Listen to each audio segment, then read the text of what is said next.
Ahsoka, they want us to return to Coruscant. Ahsoka recoiled as if she'd been burned. No, we can't, she exclaimed, voice shaking with intensity. We can't leave Anakin behind. Exhaling, Obi-Wan pinched the bridge of his nose, his eyes squeezed shut. Ahsoka. No, she interrupted, narrowing her eyes. I'm not going back. You can't make me go back. He's my master. Watching Obi-Wan was difficult, she desperately wanted him to agree with her. He was Anakin's master, for Kriff's sake. But her Grand Master's face was impassive, his presence practically invisible. Seconds seemed to stretch into hours as she watched Obi-Wan think. Even as she watched, he was so still that for a moment, she wondered if he was even breathing. Finally, he exhaled, breaking the spell. Ahsoka, please, they need to speak to the both of us. I knew it.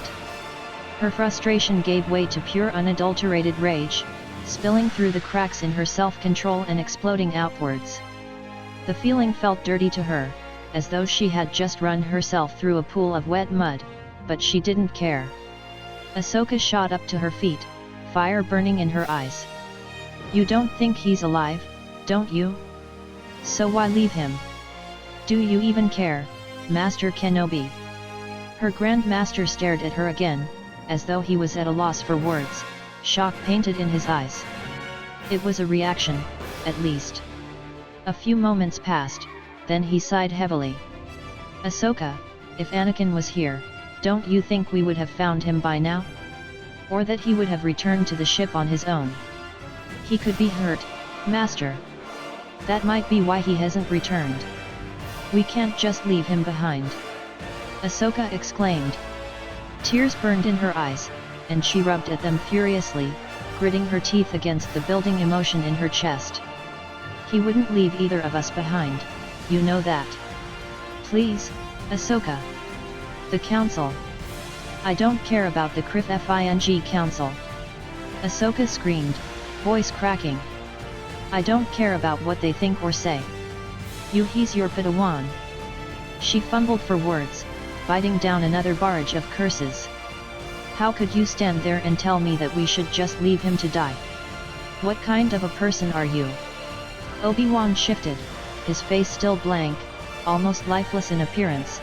It was as though her words had just bounced off of him, not having any effect whatsoever. Even his eyes seemed hollow and listless. The sight of it angered her even more.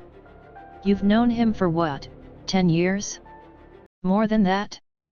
And now you just want to leave him behind? Does he even mean anything to you? Ahsoka spat. The Force trembled dangerously as she spoke. Obi-Wan exhaled. We have to meet with the Council once we return to Koru. I'm not leaving him. Ahsoka roared, eyes flashing dangerously. Now, there was no stopping the tears spilling from her eyes. She hated his control, the way that he looked at her with sadness without feeling any of it himself. More than that, she hated her own loss of balance. Every moment, she was being torn in half by memories, and he was just standing there like a carking machine, judging her every action. Obi-Wan's eyes narrowed. You don't have a choice, Ahsoka. We're going into hyperspace once I get back to the bridge, he said. Ahsoka shook her head. I'm not leaving him, she repeated, voice trembling. You can't tell me what to do. I'll stay here, I'll take one of the ships and keep searching for him. He has to be somewhere around here. I'm sure of it. Her Grand Master's eyes flashed for a split second. Ahsoka, he said, voice dangerously quiet. You will stay on the Resolute when it goes into hyperspace and return back to the temple immediately. The Council has asked to meet with us the moment we return and you will be there. Feeling a snarl building, she opened her mouth to reply, I. Suddenly, Obi-Wan seemed to loom above her, his eyes blazing with an ice-cold flame. That is an order. As he spoke, the temperature in the room seemed to drop. Ahsoka couldn't help but take a step back. She'd never seen Obi-Wan so angry before. Part of her knew that he was right and that she should be going home, but how could she leave Anakin behind? And how could he just stand there and give up on Anakin like that? She knew that it was now far too late for her to back down. Her heart twisted, and she was sorely tempted to yell. I hate you," she hissed instead, spinning around to slam her hand on the button next to her door. As soon as the door slid open, she ran out, leaving Obi-Wan alone with what remained of her shattered soul. Walking into the bridge, Cody shivered. It was cold. Colder than usual. The bridge was never like this. There was always so much activity, so much commotion, that there was always a sense of warmth on the Resolute's bridge. He shivered again, looking around. The bridge was quieter than usual. Admiral Yularen stood off to the side, discussing schematics with a few clone technicians. Near the viewport, the pilots began preparing the ship for its jump to hyperspace, their fingers dancing over the ship's controls. All seemed to be in order, for now, at least. Cody turned away and spotted his general sitting near a hollow map towards the back of the bridge, almost tucked away in the corner. Kenobi looked withdrawn. The dim blue light of the holographic images cast shadows onto his face, making him look as though he'd aged decades in the past few days. Cody wouldn't be surprised if he felt like that, too. Cody took a deep breath and slowly walked over to his general. Kenobi was turned away from him, staring pensively at the hollow map, but his gaze was glassy, as though his mind was far, far away. "General Kenobi," Cody said gently, studying the Jedi's face as he spoke. Kenobi turned towards him. His eyes were dull, that awful gray that Cody knew meant that he was completely exhausted. His shoulders were slumped, not noticeably obvious, but Cody knew the man well enough to be worried. "Ah, Cody," Kenobi replied in greeting, voice soft. Rather than continuing, as Cody had hoped he would, the man continued to stare out the nearest viewport, unseeing. Silence. "Sir, I wanted to ask what you wanted us to do once we reached Coruscant," Cody said once he realized that the general wasn't going to say anything more. Kenobi had always been reserved as a person, outright quiet compared to Skywalker, but now it seemed that he had drawn within himself even more than usual. It was worrying, to say the least. The general finally moved, disengaging his eyes from space and returning to the present. He stroked his beard before replying. "That is a good question," he said at last. "I imagine you'll have some time off while we sort out this mess, but we'll have to wait and see what the council decides." Cody nodded, straining to put a smile on his face. "Very good, sir. I'm sure the men will appreciate a break." Kenobi returned it, but it was one of those smiles he gave to people when he wanted to draw the attention away from himself, a fake. "Also, I wanted to ask how Commander Tenno was doing," Cody continued. Kenobi hesitated. For a split second, his lips pressed together, as though he was deep in thought. "She's doing fine," he said finally, but his tone seemed to say otherwise. "That's all he's going to say?" Kenobi was a man of words. Normally he would have said more about the commander's health, about how she was responding to Skywalker's disappearance. This was just as concerning. Sure, he was withdrawn, but at least he would share more under normal circumstances. Cody hummed in acknowledgement, keeping his reservations to himself. But would the general lie to him? A part of him wondered if the commander truly was fine. He'd have to speak to her and find out. "That's good to hear, sir," Cody said, deciding not to press the topic any further. Nodding, Kenobi shifted back towards the hollow map, staring once again into nothingness. Cody resisted the urge to fidget. Conversations with his general were usually never this awkward. "I'll check back in with you once we approach Coruscant, sir," he said, once again hoping to draw Kenobi out of his thoughts. It didn't work. The general only nodded, still staring into space. Cody opened his mouth and then closed it, confused, unsure of what to do or say. Almost on cue, Kenobi turned towards him again with a raised eyebrow. "Is something wrong, Cody?" "Yes," he wanted to say. You're not all right, sir." Instead, he shook his head. No, sir. I'll be on my way, then," he replied. His general nodded again and, for what felt like the 1000th time in the last few minutes, shifted his gaze towards the air. Limbs heavy, Cody turned away, pulling his helmet closer to his side before making his exit from the bridge. He walked out of the bridge, immediately noticing that it was considerably warmer out in the corridor. Cody contemplated going back to his quarters to start working on the growing pile of reports and forms on his desk, but then his stomach growled. "Food," he murmured. When he arrived at the mess hall, he found it almost completely deserted, the lights dimmed during the night cycle. In the far corner he saw two figures seated next to each other. They talked quietly, heads bent away from him. Approaching, he realized that it was Rex and Commander Tenno. Rex had a hand placed on the commander's shoulder, and he was speaking to her in a soft, gentle voice. Tenno, however, was trembling, hands covering her face. She did not look fine, unlike General Kenobi had claimed. "Criff, what happened?" As Cody walked up to the table, he heard Rex say, "Just take a few deep breaths, Commander."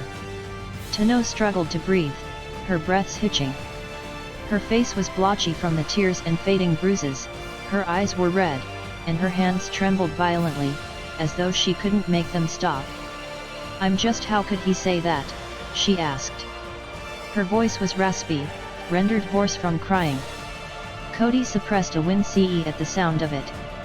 Cody reached the table by the time she finished speaking. Realizing that they did not see him yet, he cleared his throat. Rex and Tenno looked up at him immediately, eyes wide. Taking a deep breath, he sat quietly across from them, placing his helmet on the table. "Apologies for the intrusion," he said softly. Tenno shook her head, rubbing at her eyes with the back of her right hand. "It's fine," she mumbled. "I knew it." "Commander, is everything all right?" Cody inquired gently. Being direct with Kenobi never worked, but with Commander Tenno, it was a bit simpler to get her to open up when needed. Tenno sniffled. She began, glancing at Rex, hesitating. "Don't worry, Commander, anything we say here will stay between the three of us," Cody assured her. "You don't even need to tell me anything, if you don't want to." She took an uneven breath. I just feel like we shouldn't be leaving Anakin behind," she blurted. "I told Master Kenobi, and," her breath hitched and she whimpered, pressing the heels of her palms to her face before she spoke, voice muffled. "And he told me that. Rex shifted. "The General was contacted by the Jedi Council, and they ordered us to return. All of us," he emphasized. Sighing, Cody fiddled with his helmet. This wasn't news to him. General Kenobi told him as soon as he received the message. Although he appreciated having time off and getting to return to Coruscant, he'd expected the Council to give them more time. He felt a stab of pity for the young commander. It didn't seem fair to him either that they were being recalled so soon. And good soldiers follow orders. "They're not giving us much time to search." "It's odd," he admitted, shaking his head. He felt as though there was something else, like something didn't add up. The commander's eyes narrowed. "They don't care about him," she exclaimed, slamming her hands on the table. "And neither does Master Kenobi." "What?" Cody let out a bark of laughter, ignoring the incredulous stares of his two companions. "With all due respect, the General isn't happy about this, any of it," he explained. "I know that for a fact. Kenobi's actions on the bridge were telling enough. He had been quiet, barely responsive, and withdrawn. That much had been obvious." Rex nodded, eyes lighting up with a realization. "He wasn't acting much like himself earlier, after you spoke to him in the medbay, Ahsoka," he said. The commander sniffed. But you should have seen him just now, he got so angry." She closed her eyes as a few more tears slipped down her cheeks. Cody glanced at Rex, who was staring back at him, looking exactly the same way he felt. She managed to set off the general? That's impressive.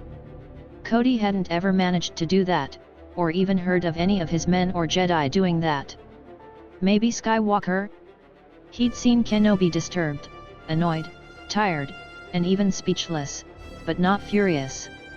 He'd heard whispered rumors of the general being ruthless with his enemies when necessary, but nothing beyond that. Before Cody could reply, his COMM link beeped. He sighed and glared at it, mentally cursing the timing.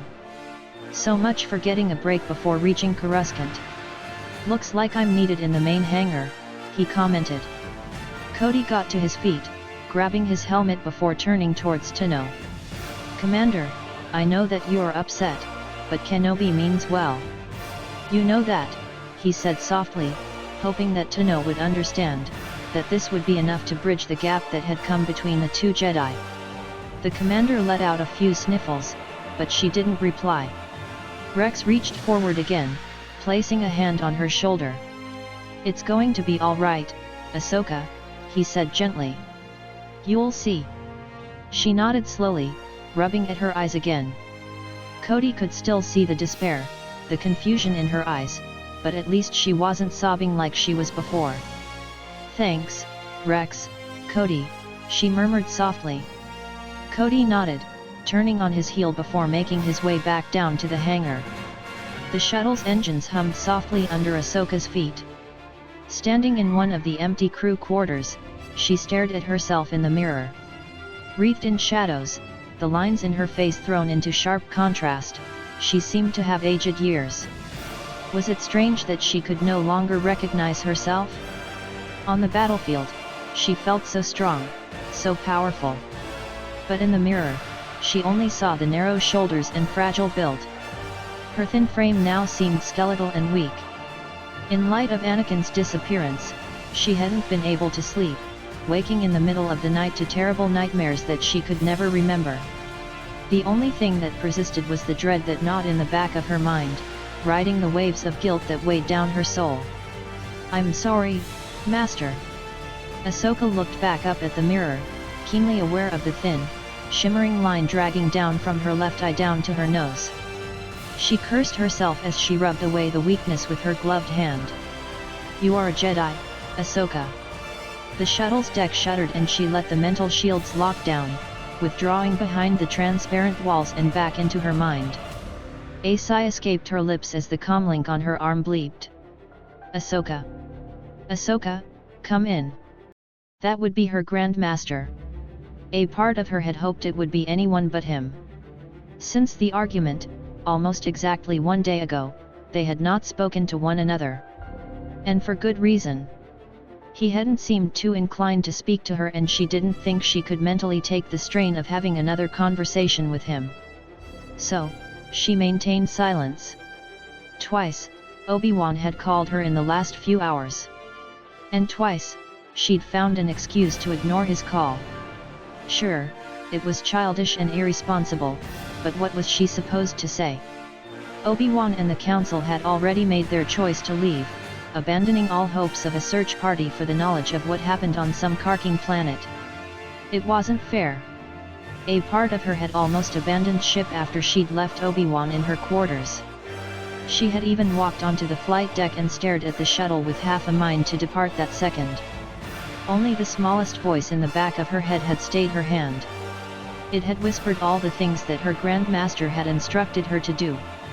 She hated the irony of that, the fact that in the end, it was Obi-Wan's lessons that kept her from running away. Ahsoka. Obi-Wan's voice sounded pleading, and she mentally scoffed. That was the most emotion she'd heard in his voice in the last 2 days. He was cold, unrelenting, and apathetic. Still, out of a sense of duty, she raised her forearm to eye level and tapped the communicator. Yes, Master, she asked, keeping her voice flat. We've landed. The Council has not yet given me a time for the meeting, but I expect that they will get back to me soon. IEXP. Understood, Master. Ahsoka cut him off, exasperated. She just wanted to get out of the shuttle. Heck, she wanted to be done with all of this. Silence. Knowing it was rude, knowing that she would be deliberately provoking her Grand Master, Ahsoka let her finger hover above the button of her communicator. It would be so easy, so criffing easy to be alone again. Just a simple tap and she could think for herself. Then Obi-Wan's voice filled the air again and she let her hand fall away. Ahsoka, I know this has been a really difficult past few days for you. A lump rose in the back of her throat and she swallowed a sob. Instead, a dry laugh burst from within her. Difficult? That's an understatement. Please get some rest until the meeting. Obi-Wan's voice sounded flat and monotonic, but she felt a faint worry echoing through the Force. The lump in her throat was suffocating to the point that she was practically gasping for air. Kenobi out. With a click, her COMM link fell silent.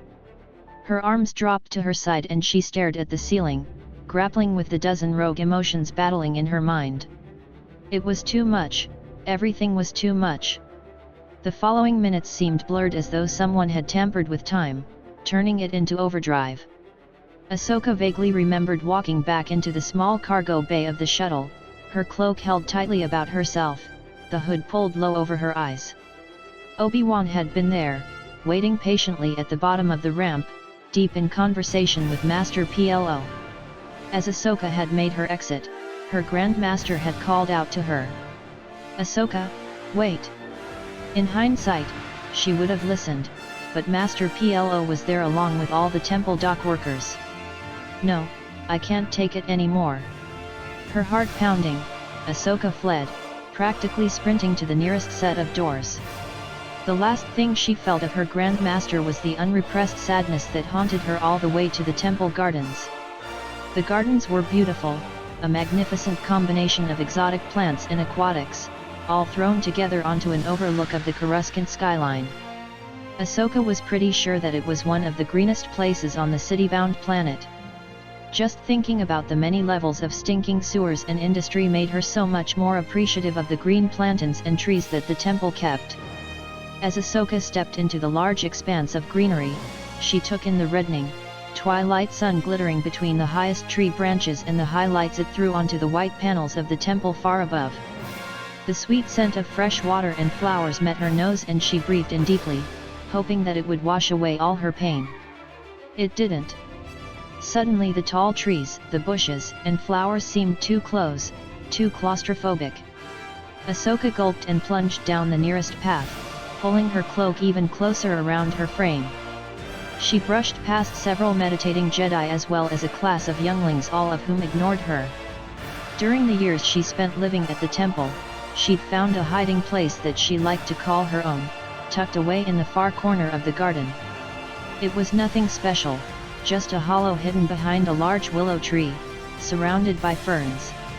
Of all the locations in the temple garden, it wasn't necessarily the most private, but it certainly felt that way. So it was with a great wave of relief that Ahsoka lowered herself into the small hollow, sighing deeply as she leaned herself against the bulk of the willow tree. Closing her eyes, she worked to even her breathing before letting her shields peel back, layer by layer. Emotions choked her every now and then, constricting her lungs and chest, and sending her heartbeat awry, but with each passing minute she felt her self-control build itself back up. She had just begun to even herself out in the Force when the soft padding of boots met her ears. On the main path and near the waterfall, it was not uncommon to get a fair amount of foot traffic, but here in the farthest corner of the gardens? Slowly, she opened her eyes, not even twitching as a shadow fell across her from above. She knew exactly who it was, and she wasn't too thrilled about it. Ahsoka, there you are. I've been looking for you. It was Obi-Wan, of course it was Obi-Wan. Disconnecting herself from the Force gently, she pulled her mind back within the confines of her shield before looking up at him. Yes, Master. The words were not meant to come out harshly, but they left her tongue bitter and reproachful. Deep inside her, something twisted horribly, pulling together a new ball of guilt. Obi-Wan, however, didn't seem to take offense. There's something that we need to discuss. He hesitated, gesturing to the other end of the hollow. "May I come in?" Her gut-wrenching, she nodded and pulled herself closer to the tree, making more room. The hollow wasn't that small. In reality, it was just the right size for two adults to comfortably meditate together while maintaining a respectable distance. Gracefully, Obi-Wan settled himself down, opposite of Ahsoka, folding his hands in his lap. The light from the sunset reflected onto his face, illuminating small sections of his hair a fire red. For a moment he was silent, then, "How are you?" Ahsoka thought about how she should respond, but could only shrug. "Master, how should I be right now?" He let out a long breath. "If it was anything like when I lost my master, then not very well." Irritation wormed its way inside of her and she battled it back down. Anakin wasn't dead. There was no proof. No, he was out there still, she was sure of it. She shivered and stared into Obi-Wan's eyes. "You really think he's gone, don't you?" The words came out of her mouth at their own accord before she could stop herself. Obi-Wan turned his face away, frowning. "What's done is done, Ahsoka, we cannot argue fa." That was it. For the second time in 2 days, Ahsoka felt herself spring to her feet, hands balled into fists, bottled up rage whirled inside of her, an oncoming storm in the peaceful gardens of meditation. "Master Kenobi, what I don't understand is how you can just sit there and make judgment, just leaving your former Padawan out to die on his own. He could be out there," she gestured wildly with her arms, "and we wouldn't know because you never even attempted to find him." "Ahsoka, calm yourself." Oh, she was way beyond the point of calm. Tears pricked in her eyes. "Leave me alone, Master, please." Obi-Wan passed a hand over his eyes, his expression masked, but hinting at something like mild devastation. "There's a council meeting in an hour, they've requested that we both be there." Voice thick, her Grand Master rose from his seat and stepped out of the hollow. Her insides boiling, Ahsoka squeezed her eyes tightly shut in order to keep the emotion out of her voice.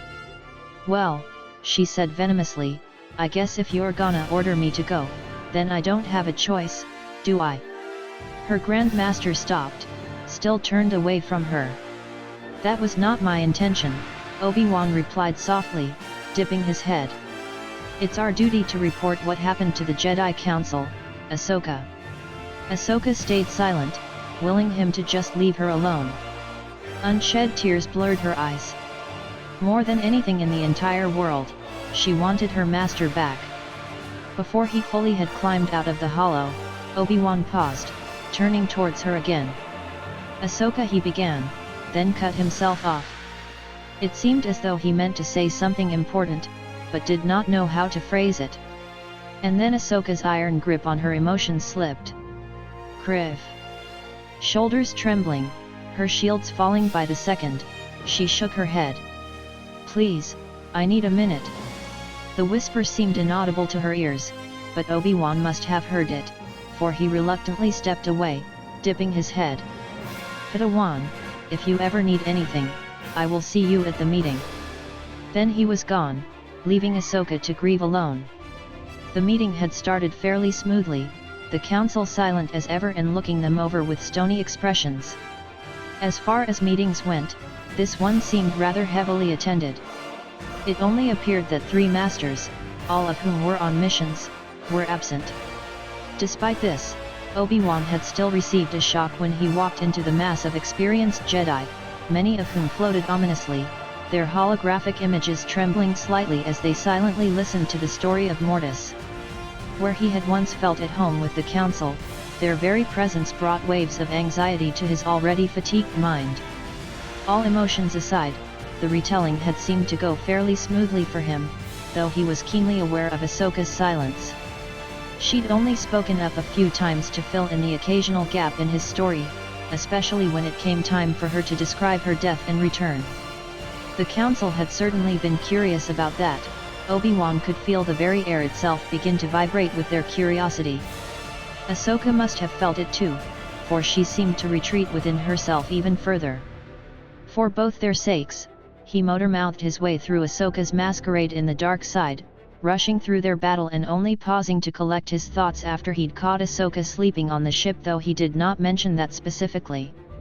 Anakin went searching for the sun, he continued, despite my misgivings about him going alone.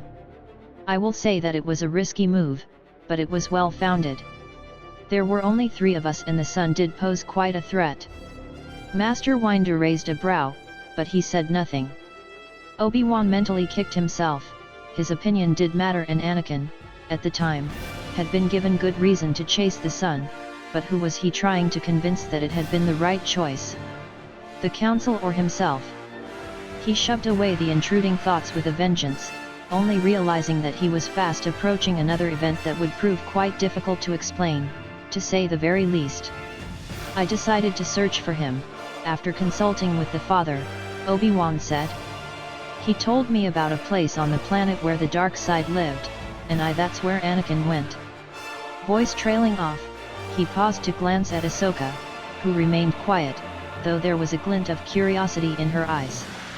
It was then that he realized that he never told her about the well of the dark side, or what had transpired there. Suddenly feeling self-conscious, he shifted his weight back and folded his arms across his chest, eyes falling on Master Yoda's Jimmer stick. Unease rippled through the Force, and he didn't need to look over his shoulder to know that it was coming from Ahsoka. The sun, he. Voice catching, Obi-Wan hesitated, unable to condemn his former Padawan in front of the Council. But it had to be done, there was little choice. He cleared his throat roughly, feeling a hint of soreness there. The sun turned Anakin, dark, Obi-Wan said tightly. He paused, quickly rubbing at the bridge of this nose with his left hand. It felt as though someone was drilling a hole in his skull, or rather, 2 holes right through his temples. Ziggulah and its hellish Sith weaponry had kept its claws in him after all this time, and now after visiting Mortis, his head throbbed, and the haunted memories threatened to surface. He sighed heavily, keenly aware of Mace's piercing gaze. More than anything, he wished that he was somewhere else, anywhere else. But it wasn't the same as how it was with Ahsoka, he said, looking at his Grand-Padawan again. She stared at the floor, not even meeting the gazes of the Council members. She still held her silence, uncharacteristically quiet. To Obi-Wan, it was as though she held a neon sign above her head reading, "I'm not myself." It hurt him to see the energetic, young girl lose herself so quickly. But none of them had walked away from Mortis unscathed, none of them. He felt, in many respects, the same as he always had. But then he kept talking about the future, and Obi-Wan trailed off yet again, fighting for words. Master Yoda hummed. "Distressing, this news is," he murmured. The ancient master's head was bowed, and the quiet sadness emanating from his Force presence was enough to set a quietness to the council chamber that Obi-Wan had rarely seen before. Glancing at Yoda for a moment, Master Windu shifted back to look at Obi-Wan and Ahsoka, eyebrows furrowed. What happened after that? Surely that could not have been the end. Obi-Wan blinked. He began. He looked around the chamber, suddenly feeling all of the counselors' intense stares on him. The words to describe what had happened seemed just out of reach, and he squeezed his eyes tight, letting his mind fall back to the memories. All the while, he remained keenly aware of the burdened silence of the council around him. Ahsoka frowned, looking more miserable than before. The memory of what happened must have been terrible for her. Oh, Force. Pain, blinding pain, a peal of high, cruel laughter. He suppressed a shudder. The sun had tortured him, laughing as the Sith lightning overpowered his senses, but Ahsoka had been there in the Force, calling to him. How much had he hurt her? How much had she felt? Obi-Wan frowned. It's hard to say, he admitted. I remember the sun's Sith lightning was overpowering me. Another memory of the pain nearly set Obi-Wan off balance. He felt his heart racing in his chest, his head pounding, the crackling reminder of the agony consuming his life force, and then... nothing. When did my mouth get so dry? He cleared his throat again, breaking the awkward silence that had descended on the chamber. I don't remember what happened next," Obi-Wan murmured. He blinked rapidly as the forms of the masters sitting in front of him seemed to blur. His chest felt oddly tight, each and every breath seemed to constrict his lungs even further. The pain residing behind his eyes pulsed, and he rubbed at his forehead again, struggling for control. Under no circumstances did Obi-Wan particularly enjoy showing weakness in front of anyone. And now, here he was, struggling for words like a fish out of water, a thunderous headache raging war with his brain. Through his hazy vision, he saw Master Windu frown and lean forward, placing his elbows on his knees. Ahsoka was staring at him strangely too, as though she wanted to say something, but didn't know exactly how to phrase it. He could relate. Putting together the story was like putting together an ancient puzzle with half of its pieces missing. Obi-Wan swallowed. The pain was, well, if he was being honest, it burned through his mind like a raging wildfire, leaving him fragile, uncertain. He whispered. He felt like he was drowning, like he never actually left Mortis, like the sun was still torturing him, like the pain hadn't stopped. Now his skin seemed to tingle painfully, like small electrical charges were detonating within his pores, burning him from the inside out. Through the ringing in his ears, he heard Yoda speak. "All right, are you, Obi-Wan?" the Grand Master asked, tilting his head. "Pain, I feel from you. Why can't I can't remember. Something was missing, something critical, and it was at the tip of his tongue, frustratingly out of reach. "I'm fine," he breathed. The Force was trembling, shaking, crying, and he couldn't make sense of it at all. "I felt that something was wrong," Ahsoka said finally, voice quiet, making him turn abruptly towards her. "Master Kenobi was in a lot of pain, and my bond with my master, it felt almost like a void." Obi-Wan managed to take a deep breath, slowly beginning to center himself. The pain lingered at the back of his skull, but he managed to push it down and away. Later. He would deal with it later. Right now, it was a matter of maintaining his composure in front of the council. "Is this true?" Master Mondi asked Ahsoka, voice gentle. "That your bond with Skywalker had become, as you say, like a void?" Fida wanted to know. The Force shivered, reminding Obi-Wan of the coldness of Anakin's presence, of a terrible image of a crouched monster popped into his mind, a twisted, grim sight reminiscent of an eel. He suppressed a shudder. "It was like he was all cold in the Force, Master," Ahsoka replied, eyes shining. It felt terrible." She trembled, pulling her arms close about her sides. "It was worse than anything I've ever sensed before." Master Windu sat back, resting his arms at his sides. "Sounds an awful like the dark side to me," he said grimly, looking at Yoda. Obi-Wan's heart sank to his stomach and he all of a sudden realized where the conversation was headed. No, I didn't get to." Yoda sighed, closing his eyes, his long ears drooping. Thankfully, Ahsoka was calmer now, though Obi-Wan could still feel the confusion, worry, stress, and a degree of panic emanated from her Force presence in waves. "More to this story, I sense. But the time for the truth, now is not. Right now, more urgent matters, we must discuss," Yoda said, placing his clawed hands in his lap. "Oh, Force. This is not good. This is not good at all, Ahsoka." Obi-Wan felt his heart beginning to race, which did no favors for his headache, and he swallowed thickly, forcing himself to stay calm. Whatever happened next, he needed to stand his ground. He could not show weakness. He could not. Next to him, Ahsoka frowned, sensing his excess emotions through their light bond. She glanced at Obi-Wan, eyes bright with confusion. He could easily sense her apprehension. Bonds were a two-way street, after all. She was wondering why Yoda made it sound like there was more to talk about, besides what happened on Mortis. Little did she know. Obi-Wan took a deep breath, stroking his beard before running a hand through his hair. What was he supposed to say? Nothing was coming to mind. He was distracted, too unfocused, too.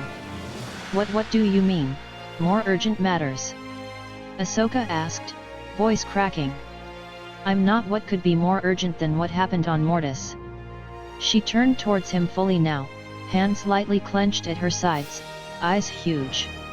In the Force, her curiosity and nerves were lighting up like a beacon, blinding.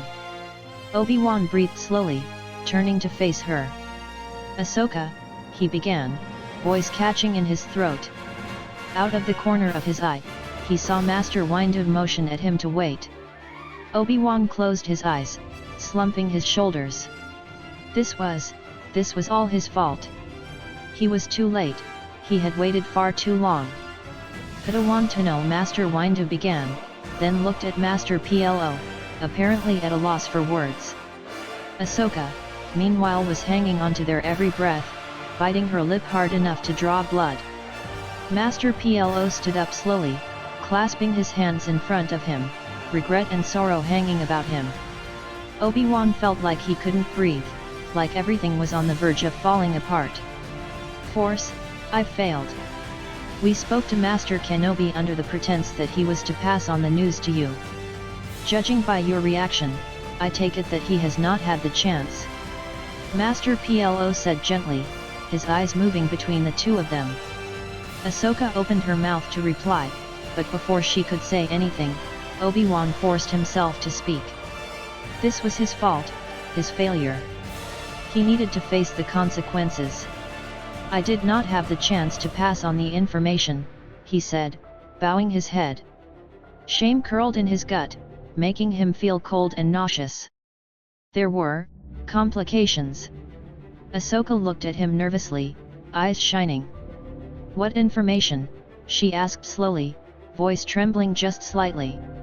By the Force, please let this end. Let this end.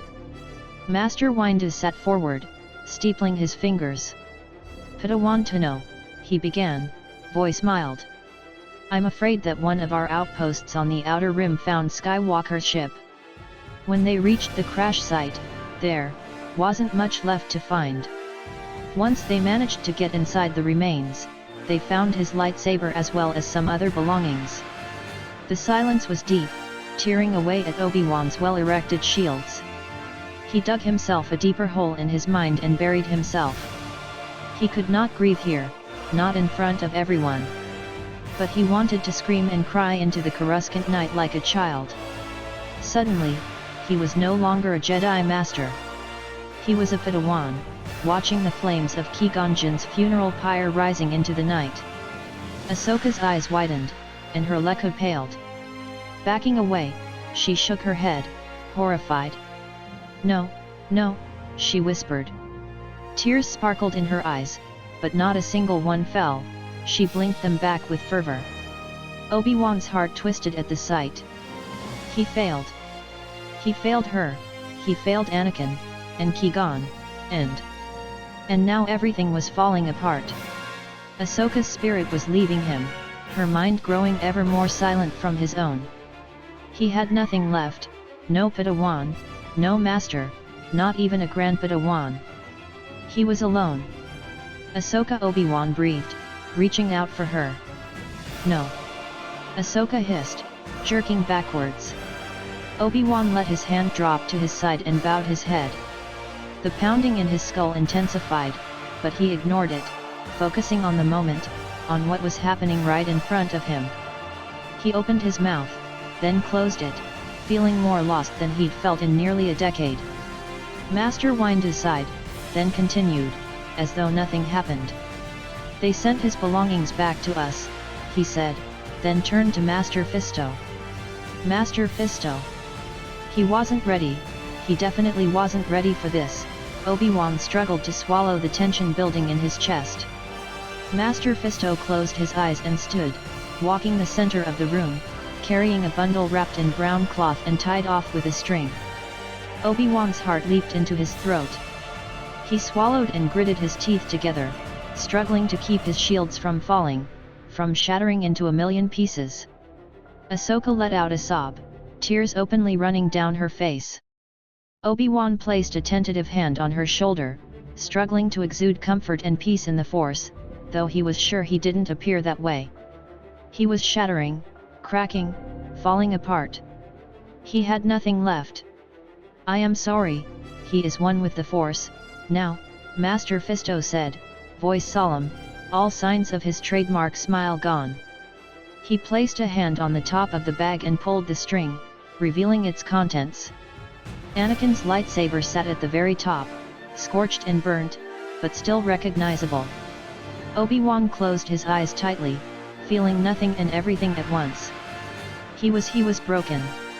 A numbness spread from his chest, expanding outwards and rooting him to the spot as though he was nothing but a statue. And Ahsoka? Ahsoka was. Ahsoka choked, shoving Obi-Wan's hand off her shoulder. She rushed forward into Master Plo's arms, sobbing into his robes. "Oh!" Obi-Wan blinked. "There is nothing left." Master Fisto walked over to Obi-Wan and carefully placed the bundle in his arms. Obi-Wan closed his eyes, trying to ignore the shattering agony that keened into the Force from Ahsoka's cries. This is all my fault. I'm so sorry." She couldn't breathe. Ahsoka felt Master Plo's hands pressing on her shoulders, his Force presence emanating cool reassurance and peace. She buried her head into his robes, inhaling his familiar scent, feeling it wash over her frayed nerves like a soothing balm. The Force was splintered, broken. Closing her eyes, she pulled away from her finder. Her face was wet, almost completely drenched with tears. Everyone in the council chambers was staring at her, well, almost everyone. Obi-Wan stood next to her with empty slate-gray eyes staring off into the distance, fingers digging into the fabric of the bundle. In the Force, he was as vacant as ever, as though none of this mattered at all to him. It was like he didn't even care about the fact that he lied to her about what truly happened to her master. Anakin. Anakin was dead. She managed, then she swallowed. Obi-Wan's eyes finally flicked away from the nothingness, moving slowly to her as if he'd only just realized that she was standing there.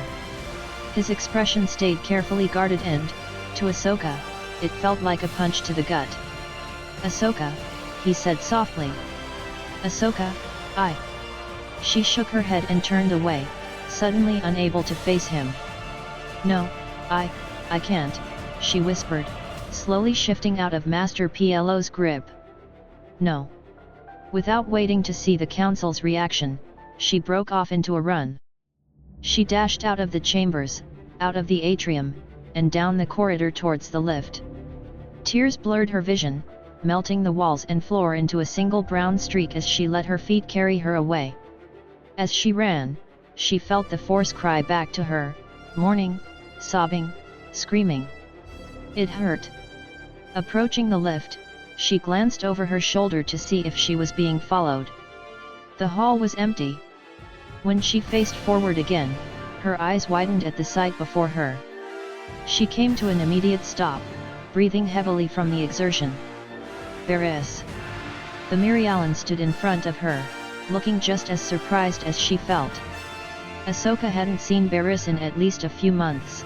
The last time she saw her was before Barriss knighting, before everything went so horribly wrong. Barriss hadn't physically changed much since she last saw her, besides the exhaustion that seemed to cling to her like an ill-fitting cloak. As Ahsoka reached for her in the Force, she felt Barriss' loneliness easily slipping through her shields. A moment later, the emotion vanished, pulled back within the disciplined shields of its owner. "Ahsoka," Barriss replied, tilting her head. A frown formed on her lips. "Force, what's wrong? You're crying. Did something happen?" Ahsoka pressed a trembling hand to her cheeks, having forgotten the tears still on her face. A wave of fresh grief washed over her, and she pressed her hand over her eyes, shuddering. She was shattered, broken, alone. I'm just," she stuttered, unable to speak much over the tightness in her chest. Everything suddenly became blurry, and she felt dizzy, as though the lack of air was quickly robbing her of her consciousness. The world seemed too large a place, too bright and moving too fast. Her brain was overloading, and there wasn't time to take anything in at all. Eyes wide, Ahsoka took a step back, her hands leaping to her mouth. She felt Barriss place a gentle hand on her shoulder as her Force presence stretched out to reach hers, projecting calmness. "Ahsoka, you need to breathe," Barriss murmured. "I know it's difficult. Block everything out right now, just focus on getting yourself to breathe." Ahsoka nodded.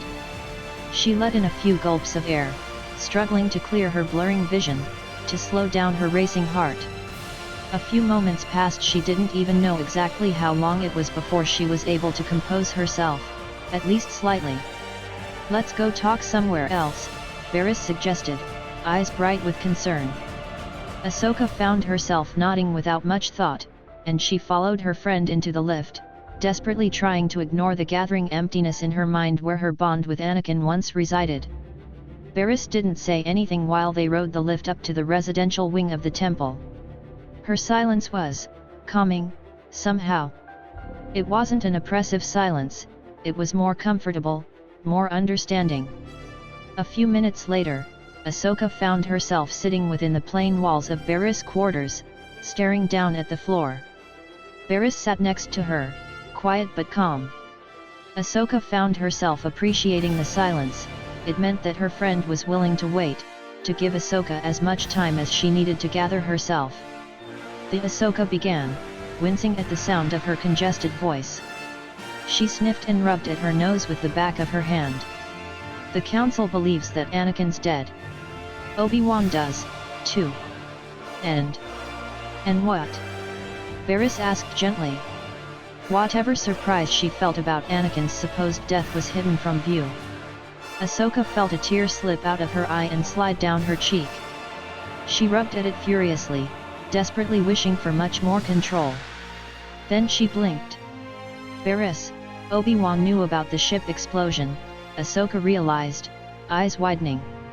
"The Council told him, and he decided to keep it from me. He knew for all this time. That has to be why he was so insistent on getting back to the temple as soon as possible." That got a reaction. Beside her, Barriss leaned back, her lips parted in confusion. Ahsoka clenched her fists, rubbing again at her eyes, a hint of a snarl creeping onto her face. "Ahsoka, wait. Slow down," she said, raising a hand. "What ship?" Ahsoka shook her head, forging on, pretending that she didn't hear Barriss. "He lied to me," she hissed. "He never even cared about Anakin. He just tolerated him or something, I don't know." "Ahsoka!" Barriss exclaimed, her voice raised. Ahsoka's mouth snapped shut, and she ducked her head, ashamed. The anger burning somewhere in her gut had settled down into an icy simmer, leaving her exhausted. She'd never felt such powerful anger before, especially towards Obi-Wan. She distantly remembered Anakin's frustrations about his former master, mainly after their longer arguments, and found herself finally understanding exactly how Anakin felt during those times. Obi-Wan was cold, emotionless. He didn't care about any of this, not even a little. "I'm sorry, Barriss," Ahsoka mumbled. I'm not myself, I suppose. I think I'm gonna go clean up. Why don't we catch up later?" For a moment, Barriss' eyes flashed, but the light disappeared when she smiled, nodding in reluctant agreement. "We'll talk later, then," she replied, placing a hand on Ahsoka's shoulder. "And for what it's worth, Ahsoka, I'm very sorry about Master Skywalker." With tears blurring her vision, Ahsoka nodded, rising to depart from the room. The trip to her quarters was a blur, as was how she ended up on the couch. She didn't remember exactly when she had fallen asleep. All she did know was that, when she did finally regain consciousness, she found herself covered by a blanket, a pillow tucked beneath her head. In her exhaustion, she must have grabbed both items before falling asleep, but she certainly didn't remember doing so. But what other explanation was there? It was strange to see the prosthetic hand without the glove to cover it. Since Geonosis, Anakin was always so self-conscious of his mech hand, probably because of what it meant to him. The prosthetic itself was golden, its metallic fingers unnaturally thin and spidery, with false muscle toning and joints, carefully crafted from the same strong material. The hand had always been shiny and clean, well cared for by its owner. Now, it sat on Obi-Wan's lap, swathed in cloth, mangled and scorched nearly past the point of recognition. But he only had to reach into the Force to know that this truly was Anakin's hand, otherwise, it would have been unrecognizable. He took a long look at the medial side, metal strands splayed outwards about halfway up the metallic forearm, almost like a hideous claw. He cringed and traced a finger over a wire, hanging from the center of the damaged limb. It looked too wrong like this. The thin fingers were tightly closed in a fist and Obi-Wan half-heartedly poked at the mechanical joint. A wave of turbulent emotions battered his mind through the light bond he had with his Grandpadawan, causing him to dive even deeper into the Force. She was so angry, sad, and confused. He didn't blame her. The months after Qui-Gon's death still resembled a black hole, even nearly a decade later. Obi-Wan, young as he had been unable to shake the terrible grief that had consumed his mind. He had grown attached to his master, formed a close enough bond to Qui-Gon to be frowned upon by the Jedi, and it had come back to bite him, rather badly. At the time, it had been a day-to-day battle of wits against the crushing emptiness in the Force that had once been occupied by his master. In typical Jedi fashion, he had hidden his grief away, letting it fester like an infected wound. Only Anakin Skywalker had been able to rescue him from the endless cycle of pain. Even now, the shadow of that terrible grief still haunted him, reawakened by the events of Mortis in a horrible, twisted way. Every time he closed his eyes, he saw the tattooed Zabruk, swathed in dark robes, towering over the prone figure of Qui-Gon Jinn, Anakin Skywalker lying beside him, bodies marking the bloody trail the Sith had left in his life. His dreams were just as dark, digging up all the old memories in terrifying detail, making each night restless and nothing short of torture. Molida/Dawn. Naboo. Geonosis. Zigula. Mortis. They were all there, waiting in line in typical Sith fashion. Obi-Wan gently wrapped the severed arm back within its bandages and laid it on the table, pulling the straps of Anakin's travel bag open. As expected, the lightsaber was on top, and Obi-Wan took a moment to inspect its charred surface. Was there a body? No, but judging by the condition of the ship and what was left, any living tissue would have been vaporized on impact. He swallowed thickly and rested the lightsaber next to the bundle, keenly aware of the black smudges that the smoke-covered metal left on his fingers. The pressure of unshed tears battered the back of his eyes and he fought the feeling back half-heartedly. It just felt too much like Qui-Gon's death. This is probably not the best time for this. In a fluid motion, he sealed the bag and placed it next to the rest of Anakin's belongings. Obi-Wan had hoped that Ahsoka would be spared the pain of death and loss.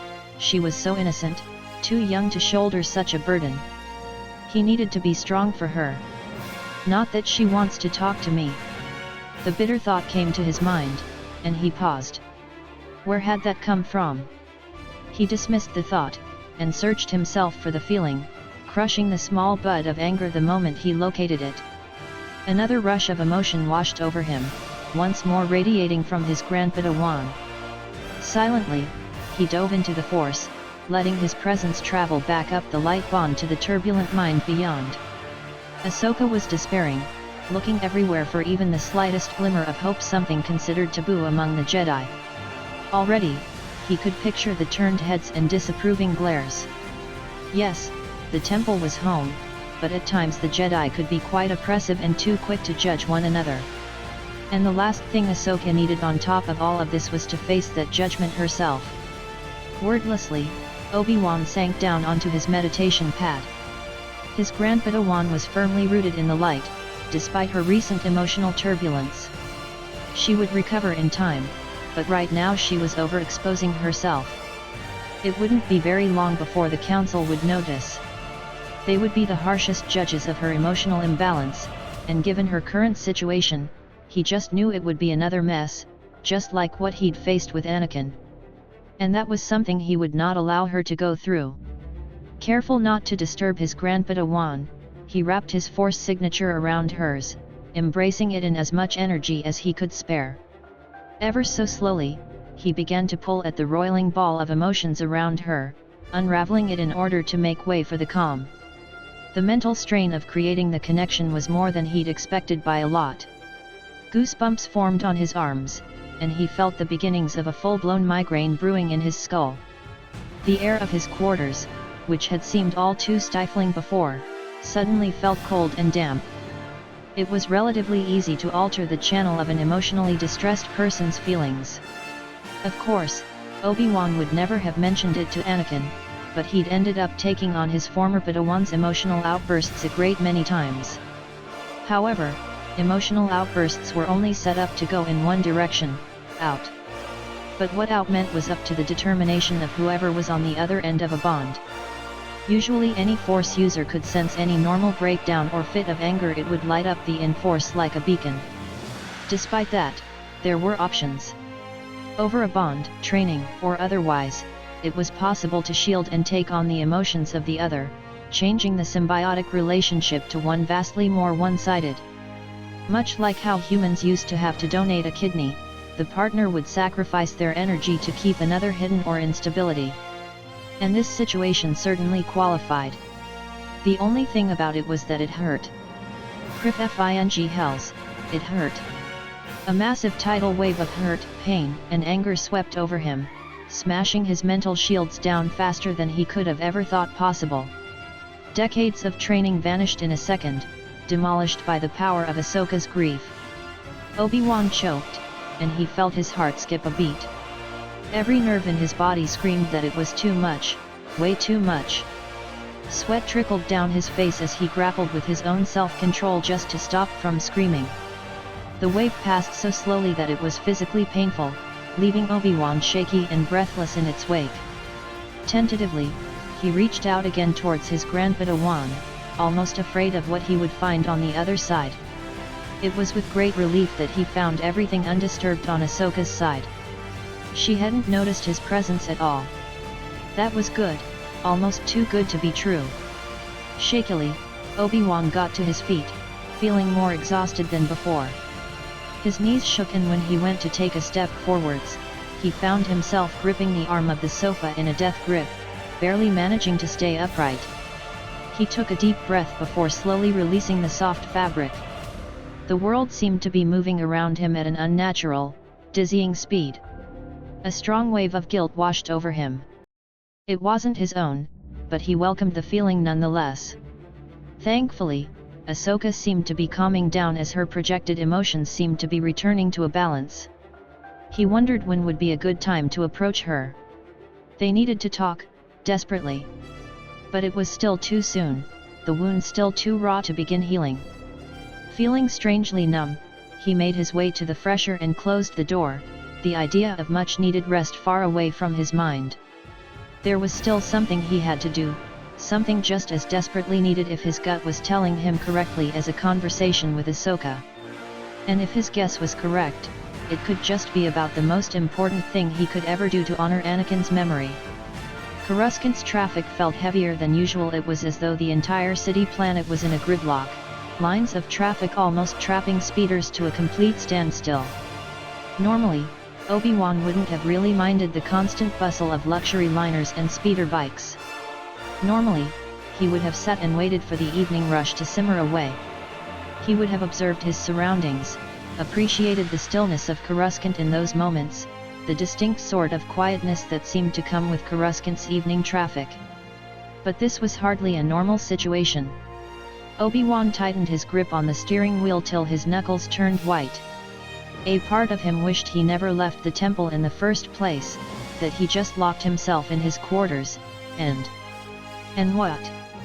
Half an hour ago, he'd been standing in the Senate building outside Senator Amidala's empty office, listening to a Senate guidance droid drone on and on about the standard procedure when leaving a message. It was simple, the senator had retired for the evening. Obi-Wan had decided to go to her apartment, as much as he wished to turn around and drive back to the temple. But he knew that Padme was important to Anakin, and that she deserved to know what happened from him, rather than from the holonet, or worse, from idle gossip. She needed to know the truth. It was the least he could do for an old friend. Obi-Wan parked the speeder in one of the emptier lots of the apartment complex, choosing to walk rather than fly directly to her private suite. Somehow it felt right, less invasive that way. Slowly, he made his way over to the lift before riding it up to the top floor of the building. Much to his dismay, he found himself thinking of the anxiety Anakin had experienced when riding up this lift all those years ago. His Padawan had been so nervous that the air itself had seemed to burst into sparks of lightning. Obi-Wan could clearly recall the sheer amount of effort it had taken to soothe his own nerves in the moment, having been triggered by his own apprentice's broadcast anxiety. Obi-Wan released a breath, bowing his head. He wished so desperately to be back in that moment, to look up and see Anakin standing nervously next to him, almost vibrating with his anxiety, his long Padawan braid still attached beside his temple. The good old days, before the dark times, before the war. The lift beeped, indicating his arrival. Obi-Wan reluctantly strode from the lift towards the door in front of him. Taking a deep breath to center himself as much as he could, he rang the buzzer. Moments passed, before the door slid open. Senator Amidala's droid stood at the landing, golden eyes bright and curious, as usual. Mistress Padme. C-3PO crooned in his usual overly cheerful tone, moving out of the way to usher Obi-Wan into the apartment. Jedi Master Obi-Wan Kenobi is here to see you.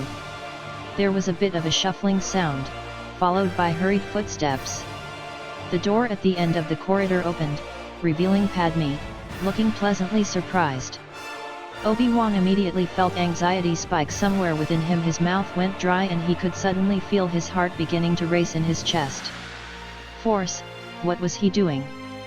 Obi-Wan? Padme asked, tilting her head slightly. What are you doing here? She took a few steps forward, towards Obi-Wan, before she glanced behind him. Is Anakin with you? She asked, standing on her tiptoes to see if Anakin was coming up through the door, standing in the hallway outside the apartment. Anakin, she called. She thinks he's here. He usually is here whenever I visit. We come here together, oh, Force. He suddenly found himself at a loss for words. How was he supposed to tell her that Anakin was gone? That the sweet little boy that she met on Tatooine was dead? How was he supposed to say anything? Every thought that came to his mind was harsh and brittle, self-deprecating, and exaggerated. He desperately wanted to tell her that everything would be all right, that Anakin Skywalker was alive and well, and something in his face must have betrayed him, for Padme looked more concerned now, but her expression remained guarded. Avoiding her eyes, Obi-Wan directed his gaze back to C-3PO, who was staring at him intently. This was Anakin's droid. He remembered Anakin talking about 3PO when he was a Padawan. Somehow, the idea of his former apprentice's creation listening in on the conversation seemed wrong. He took a deep breath. Senator, he managed, glancing at C-3PO again. May we speak privately? Immediately, Padme's nerves seemed to spike into the Force. If she'd had any fears about something being wrong earlier, they had just been confirmed. 3PO, why don't you power down for the night? Padme said softly, turning towards her droid. I can manage by myself. The protocol droid nodded. If he was actually sentient, Obi-Wan would have guessed that he would have been disappointed by the dismissal. Very well, Mistress Padme, C-3PO replied. Good night, Mistress Padme, Master Kenobi. With that, he turned around and walked away, leaving them alone. Padme sighed, then looked up at Obi-Wan, face still blank. Obi-Wan took a moment to marvel her self-control. For a non-Jedi, it was quite impressive. Why don't we talk inside, she said, gesturing to the nearest door. Obi-Wan nodded, and followed her to a small sitting room. The apartment was fairly modest in size and decor, much like the interior of the Senate building. Obi-Wan could appreciate the sparse decor, despite his own bias towards the minimalistic life of the Jedi. While others might fill the small room with ornate jewels and treasures from across the galaxy, the sitting room comprised only of 2 small sofas, one double and the other single, and a coffee table raised several feet from the carpeted floor. It was modest, simple, and oddly comforting. Yet, despite the warm atmosphere, the silence between them pressed into Obi-Wan's eardrums in an oppressive way. He desperately wished that he didn't have to do this, that he was somewhere else, anywhere else. He cleared his throat. "Padme, I know that you're close with Anakin," he began softly, keeping his eyes focused on the ground. Padme paused for a brief moment before she replied. "I am, Obi-Wan.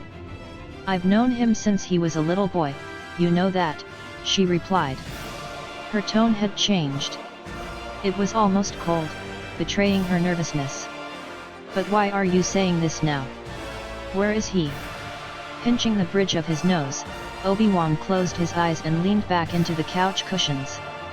Keeping Ahsoka shielded in the Force was exhausting, and the lingering pain that Mortis had wrought in his mind had yet to fade away. His limbs felt like they were made of iron. A part of him wondered if he could just sink into the floor and escape it all. Force, he was tired. "There was an incident several days ago on a mission," he said finally, opening his eyes again. Padme visibly paled. "No," she whispered, then she leaned forward slightly towards Obi-Wan. "What happened?" she asked. "Is Anakin all right?" She, like Ahsoka, was desperate for comfort, hoping against hope that he could tell them that everything would be fine. But it would be a lie. Obi-Wan swallowed. "No," he managed finally. "Padme, he's not all right, there was an explosion." "Well, are the healers taking care of him, then?" she asked, voice trembling slightly. Her frantic emotions spilled out into the Force, pressing onto his shields almost painfully. Ordinarily, it would have been something easy to brush off, but the conflict dug into him, uniting with the pain already coming from Ahsoka. I can come visit him at the temple, or..." Obi-Wan looked back down at the floor, unable to watch Padme grow more and more anxious at the thought of Anakin being injured so terribly. Little did she know that it was worse than she thought, so much worse. "Well, there's no turning back now." Obi-Wan took a deep breath, trying to ground himself as much as possible before he spoke. His link with Ahsoka flared, and at that moment, he was almost certain that his Grandpadawan could feel everything. "He's dead, Padme," he croaked. When she didn't immediately reply, he looked up to see her staring right back at him with wide, tear-filled eyes. The anxiety that she held earlier had become denial and a broken anguish that somehow reflected his own. Closing his eyes, Obi-Wan remembered a time when he and Qui-Gon had tried to help a village on Felucia. It had been decades since, but the memory still remained with him as though it only happened yesterday. He and his master had been just passing through the village when it was attacked by pirates who had been plaguing the village for years, taking its women and children, and using them as slaves until they either died or became damaged, as they described them. Some of the villagers had begged them to help, for them to stop the pirates from harming their families, but others had taken one look at their lightsabers and cried that the presence of a Jedi could only bring more grief to those around them.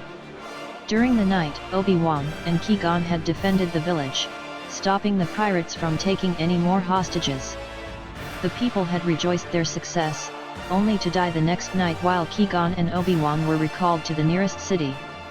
Obi-Wan would never forget returning to the site of the burned houses, its occupants hideously burned and left out in the streets, as though each burned corpse was nothing more than a trophy. The only survivor was one of the hostages, injured beyond hope and left to watch his family die in front of him. "Stop! Get away from me! The Jedi only bring pain and suffering. Get away!" The memory had faded in time, but more recently it had returned in his dreams, no doubt reawakened with the Clone War. The Jedi can only bring pain and suffering. He was beginning to agree. No, Padme whispered, her lower lip trembling. Then she began to cry openly, tears sliding down her cheeks. A hand rose to cover her mouth. Obi-Wan's heart sank at the sight. No, I would know if that happened, Padme choked, breaths hitching. She wiped at her eyes with the back of her hand. He can't be, Obi-Wan. Oh, how he wished that was so. He wished that they had never gone to Mortis in the first place, that the Council never received the signal that initially brought them there, that the Father had not used them as pawns. He wished that Anakin was alive. Obi-Wan stood up slowly, barely trusting his legs to carry his weight, and walked over to Padme, sitting down next to her. He felt a tightness in his chest, and his eyes began to burn just slightly with unshed tears, but he pushed them back, refusing to let a single one fall. He was better than this. He should have been with Anakin from the start, he should have gone with him to see the sun. This shouldn't have happened, none of it. It's all my fault. Padme, I'm so sorry, he whispered, bowing his head mournfully. She looked up, pulling away from him just slightly. Padme wiped her face again, desperately trying to stop the tears. Why are you apologizing? She asked, voice low. It's not your fault. It is, Obi-Wan wanted to say. Instead, he stared at her, unable to come up with something to say in response. She hadn't been there, she didn't even know what had happened. How can you possibly say that? He asked, voice thick. Anakin was my responsibility, Padme. He was my Padawan. Padme shook her head, more tears streaming down her face. Her eyes were shining. In the Force, the certainty of her words was like a beacon, unconflicted. Part of Obi-Wan wanted to shrink away from it, barely retaining his own masked emotions. As if in an echo, Ahsoka's own emotions spiked, tossing a shadow of pure anxiety towards him. He brushed it aside easily, choosing instead to focus on the beautifully embroidered cushion just beside him. She said, then wiped at her cheek, sniffling slightly. He grew up, Obi-Wan. Anakin was his own person, responsible for his own actions. Yes, he was your responsibility years ago, but now? That's not the case anymore. Sighing, Obi-Wan closed his eyes. I spent all these years raising him, Padme, he murmured. He was my responsibility for all of that time, just like he was a few days ago. Padme leapt to her feet, towering over Obi-Wan, face red. We both know that's not true, she said through gritted teeth, eyes wide.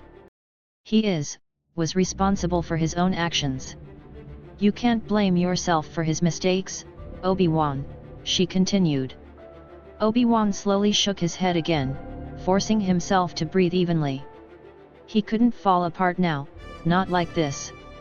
He was a Jedi, and he needed to act like it. I promised Qui-Gon I would train him, he managed, swallowing. I promised him, and I failed. Padme passed a hand over her face, clearly suppressing a new wave of tears. You did, she insisted, stepping forward slightly. You did everything you could have done, Obi-Wan. Don't blame yourself. Padme's eyes were bright, but the passion shining in them spoke more than any words could possibly describe. How can you say that? Obi-Wan said after a few long moments. You were involved with him, I know you were. The intensity seemed to seep out of Padme's body in a single moment, and she dropped back onto the couch with a weary sigh. It's more than that, she let out a dry laugh before meeting his eyes. He was my husband.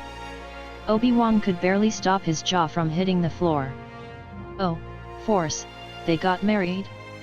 Obi-Wan let out a slow breath, letting the surprise roll through him rather easily. He imagined that in any other circumstance, he would have reacted more. After Geonosis, I would have probably been angry. Oh, he said, distantly rubbing at the bridge of his nose again. A smirk crossed his face. And he hid it all this time? I'm impressed. It's not your fault, Padme repeated with conviction. It is, but Obi-Wan didn't say anything in response. He sighed and leaned back into the couch, letting his hand press onto his eyes before he dragged it away. He began, unsure of what to say. He cared for you, Padme. Ever since you both met on Tatooine, he never stopped talking or thinking about you. You made him happy. That much was obvious to me. And now, because of me, Padme is a widow. As if she could sense his thoughts, Padme let out another sob, covering her eyes once more. I miss him so much, she burst out, voice muffled. I do, too, Obi-Wan murmured, bowing his head. In truth, he hadn't noticed when he'd first become accustomed to Anakin's bright Force presence.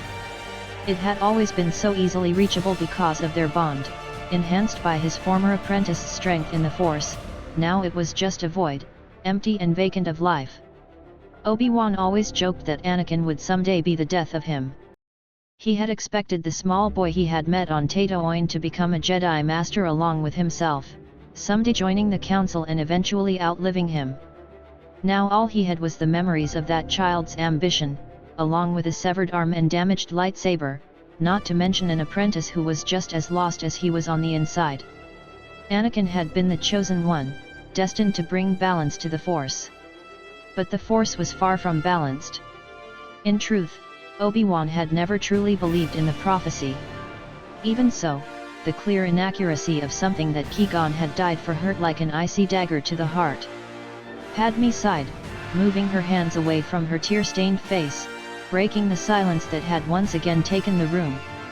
I can't imagine what Ahsoka's going through right now, she murmured. Obi-Wan swallowed.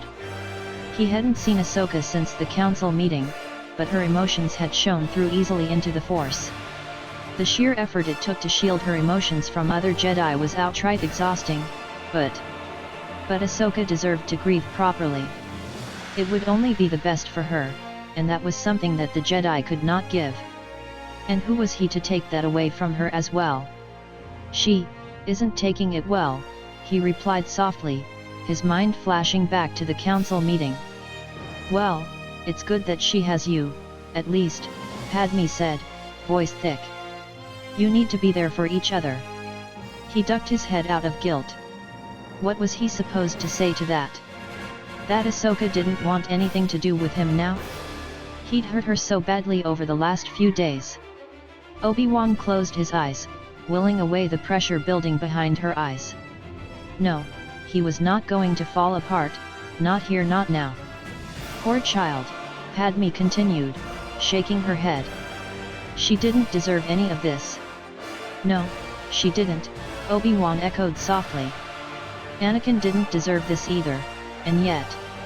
Padme sighed, turning towards him again. I'm glad you came and told me, Obi-Wan, she admitted. I know you didn't have to. He almost laughed aloud. Yes, I now see that I really did need to. I see that now more than ever. It seemed only right to let you know in person, he replied, getting to his feet. The idea of Padme finding out through the holonet or a report to the Senate had seemed terrible before. Now, it seemed more like something along the lines of being outright cruel. She deserved better than that, married to his former Padawan or not. Padme stood as well, smiling tearfully. Still, I appreciate it. As if on cue, Obi-Wan's COMM link beeped loudly. Glancing at it, he heaved a deep sigh. I should get back to the temple, he said reluctantly. Padme nodded, walking him to the exit. Pausing at the door, Obi-Wan leaned on the door frame, staring out at the dark skyline before him. A part of him wondered how often Anakin had stood in the same spot, Padme by his side as he departed for the front lines. He guessed it had been often enough, considering the number of times that he'd disappeared from the temple. Turning back to the senator, he smiled at the faraway look in her eyes. Padme, Before he'd managed to finish a sentence, he found Padme flying at him, pulling him into a tight hug. Out of instinct, Obi-Wan stiffened, surprised by the contact, but he didn't move. Padme needed this, and maybe, he did, too. Slowly, he returned the embrace until she pulled back. Take care of yourself, Obi-Wan. May the Force be with you. Her face was shadowed, but he could tell that she was attempting a smile. And with you, Senator, he whispered, his control slipping again. Obi-Wan quickly turned towards the door before she could see his face. Exhausted both mentally and physically, there was no stopping the sadness this time. As he stepped outside of the apartment, a strong gust of wind nearly sent him toppling backwards. In the sky above, traffic hiccuped momentarily. Turning his head to the side, he blinked rapidly as the wind pressed itself directly onto his eyes, causing his eyes to water. Obi-Wan quickly scrubbed a hand over his face and walked over to his speeder. He rode back to the temple in silence, his mind cycling through old memories like a broken hologram. Just as he approached the express lane that led directly to the temple, he took a sharp turn, taking one of Anakin's preferred detours. It was the long way back to the temple, running the length of the Senate district before looping back around towards the temple. A painful throb ran through him once more and he coughed into his sleeve to distract himself. He was breaking, it was only a matter of time. From nowhere, a faint presence touched his mind, warm and comforting, reaching across the only remaining bond he shared in the Force. There were no words to the exchange. When the tears finally came, he blamed the Coruscant wind, even as his heart lightened with every passing second. In the hours following her conversation with Barriss, Ahsoka stayed in a strict circuit between her quarters and the temple gardens, avoiding crowds and keeping to herself. Or rather, she tried to keep to herself. It was difficult being the chosen one's Padawan. Just his celebrity status among Jedi alone was enough to catapult her into the spotlight. Avoiding Obi-Wan had suddenly seemed a lot easier than before, though she couldn't tell if it was because he no longer was actively seeking her out, like he did before. A part of her almost wished that he was, but that was beside the point. The only time she spoke to someone was when she ran into Master PLO on the way back to her room one afternoon, hoping that no one would see her at all, especially not any of the counselors or masters or knights, or even Barriss. More than anything, she wanted to be alone. She needed time to think about everything that happened. But, regardless of what she needed, the Force seemed to think otherwise. "Hello, little Sokka." Ahsoka looked up to see Master PLO staring at her, bowing his head slightly in greeting. The usual sparkle in his eye seemed only slightly dimmer than normal, though she couldn't exactly say why. Was it the war, or something else? "Hello, Master PLO," she replied, returning the greeting. The Jedi Master's eyes crinkled slightly, which Ahsoka knew meant that he was smiling at her underneath his mask. "How are you, little one?"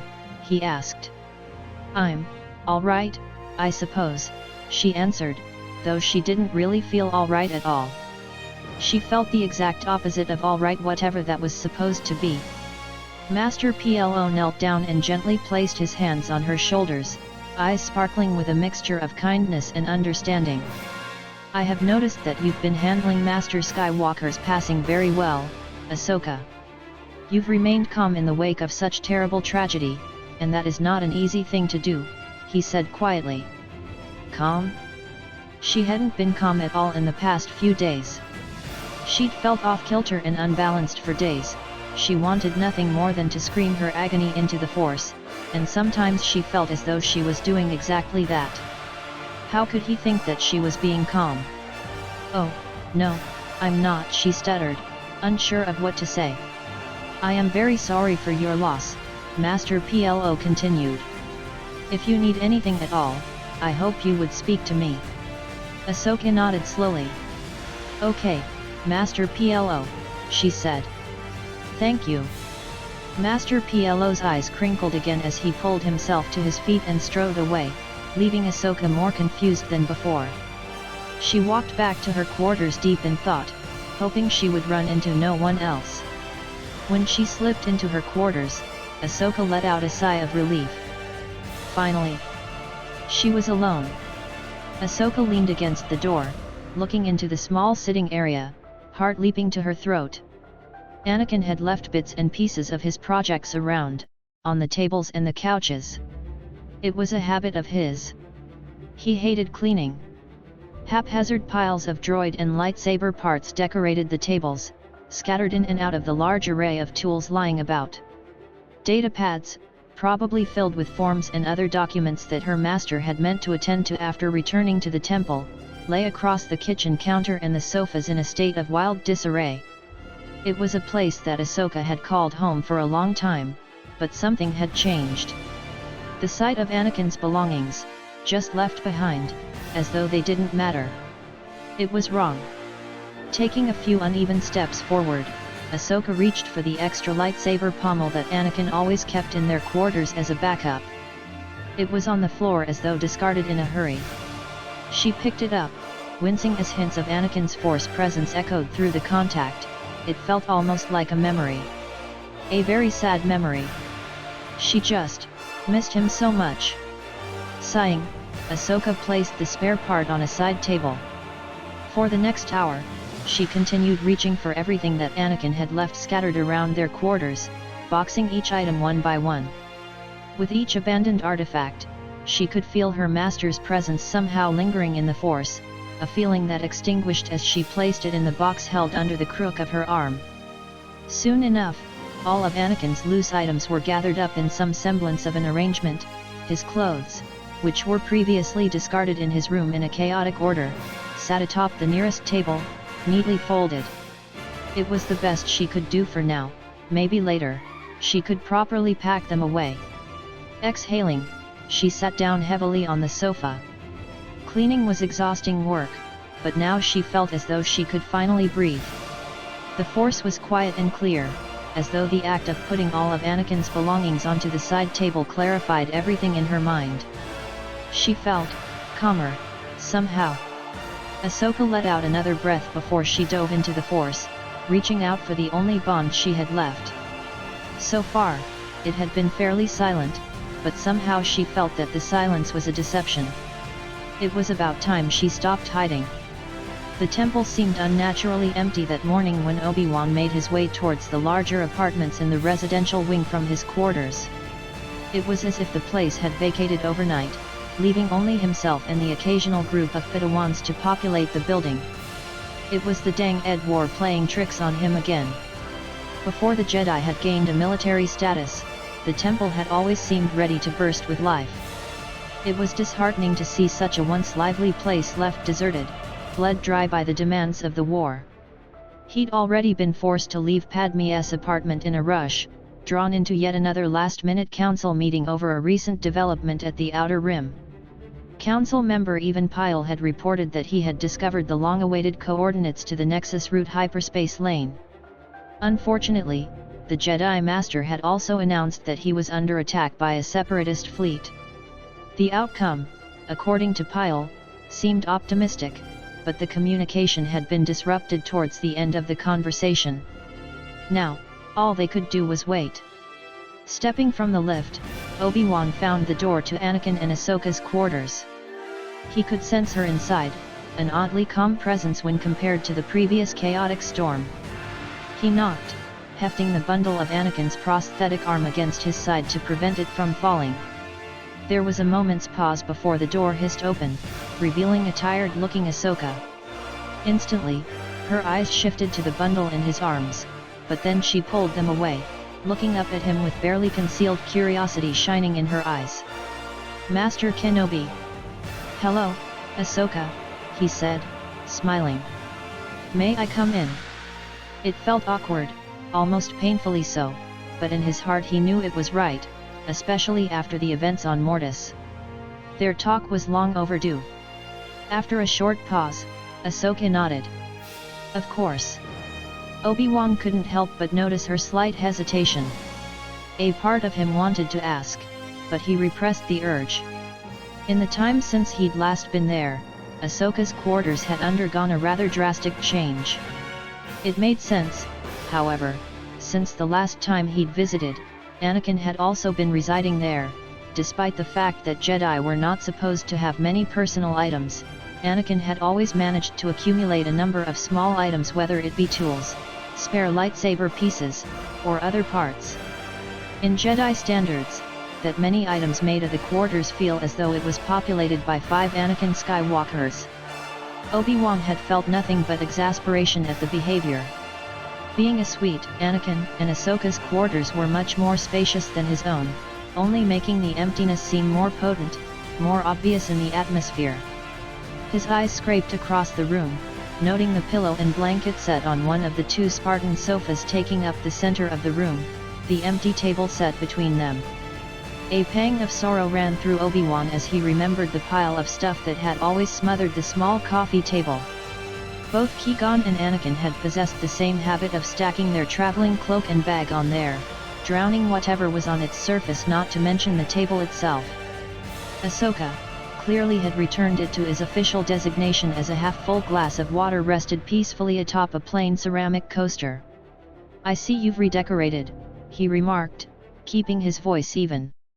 Ahsoka let out a breath. "It feels better this way. Master, would you like some tea?" "If you wouldn't mind," he replied. She smiled and bustled into the kitchen. While Ahsoka busied herself with making tea, Obi-Wan found himself approaching the far corner of the room.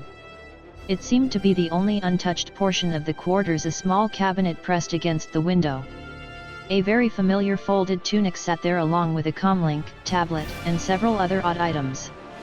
Grief curled deep in his stomach as he realized that Ahsoka had built a sort of shrine for her former master.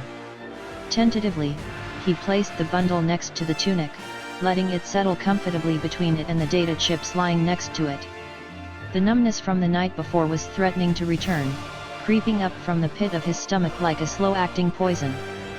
He crushed the emotion before it had a chance to grow any further. By the time the tea was ready, marking Ahsoka's return, Obi-Wan had already made himself comfortable in the free sofa, his arms folded and eyes fixed on the wall some 3 or 4 meters away. His mind had long since snapped back to Mortis, as it often did since their fateful return. Ahsoka came back into the room, expression bright, breaking his train of thought as she placed a steaming mug on the table beside him. The other was clasped in her other hand, claimed as her own. With a noisy sigh, she plopped down onto the blanket, shifting the pillow out of the way so that she could sit properly. "Thank you." Obi-Wan smiled at her again, pausing to take the mug into his hand before finally taking the plunge. "How are you, Ahsoka?" he asked gently, painfully aware of the flare of grief from the other end of their light bond. The light in her eyes died almost instantly. "I'm all right, I suppose," she replied after a slight hesitation. At the loss of words, she shrugged, running a finger across the rim of the mug. "It's been a rough couple of days for me." Obi-Wan hadn't expected too detailed of a reply, but not at all the same, despite the fact that it was a massive understatement. The look in her eyes spoke volumes. "I understand, Ahsoka," he replied, bowing his head slightly. A moment's silence fell over the pair as Ahsoka absently swirled the tea in her mug, her hand tightly gripping onto the blank ceramic. "I thought you were lying to me," she finally burst out. "I thought you didn't care about him at all." Expression twisting, she stared at the floor, gnawing at her lower lip. Anxiety filled the air, potent in the Force. A sliver of Ahsoka's anxiety threaded its way into Obi-Wan's stomach as he remembered Ahsoka's actions over the past few days, the echoing cries of her despair still fresh in his memory. The worried face of Cody on the bridge of the Resolute, the argument that they'd had in Ahsoka's quarters, the way that she'd run off of the ship, and the council room. She had been so alone, so devastated. And he hadn't known how to act, how to be there for her like he'd always needed someone to be there for him after Qui-Gon died, or rather how there hadn't been anyone there except for the temple mind healers whom he avoided at all costs, and Anakin, a boy who had just been thrown into a whole new world. "Ahsoka, I was wrong to treat you like I did. I'm sorry." Eyes shining, Ahsoka seemed as though she were blinking back tears. When she spoke, however, Her voice was strong and steady, surprisingly so. "No, Master, it was me." Obi-Wan blinked. "You were trying to tell me what had happened and I never let you," Ahsoka continued, her voice becoming increasingly choked. "I never gave you a chance to even start, I was so afraid." Leaning forwards, Obi-Wan set down the mug on the table with a soft clink. She was about to enter into a relentless cycle of self-incrimination, he could just feel it. That was something he couldn't allow. "It's, Ahsoka, you had every right to be upset. It's only natural to feel that way," he replied. Ahsoka looked up, her gaze fixed into his, eyes widening. Obi-Wan exhaled slowly before he continued. "And I happen to know that he would be very proud of you right now. I just wish I could have done more, Master," she choked. "I keep seeing Mortis over and over. I keep seeing him." Ahsoka was shaking, her face scrunching up as she turned away. Over their bond, Obi-Wan could feel her struggling to contain herself again. He nudged her gently and prodded a bit, once again letting emotions flow back down their bond. Exhaling, he released the second-hand emotions out into the Force in a great wave. Exhaustion weighed at his limbs, a slight warning that he couldn't keep it up forever, but Ahsoka seemed to have regained control. "With all due respect, Master," she whispered, turning back towards him, "I'm a Jedi, we can't have." Obi-Wan raised his hand to silence her, but then he hesitated. "I'm sorry, Master," she sighed, immediately sitting up straight and rubbing her eyes furiously. "I shouldn't be saying this." Putting aside what he'd planned to say for later, Obi-Wan smiled at her, noting how much she was mirroring Anakin's way of dealing with guilt.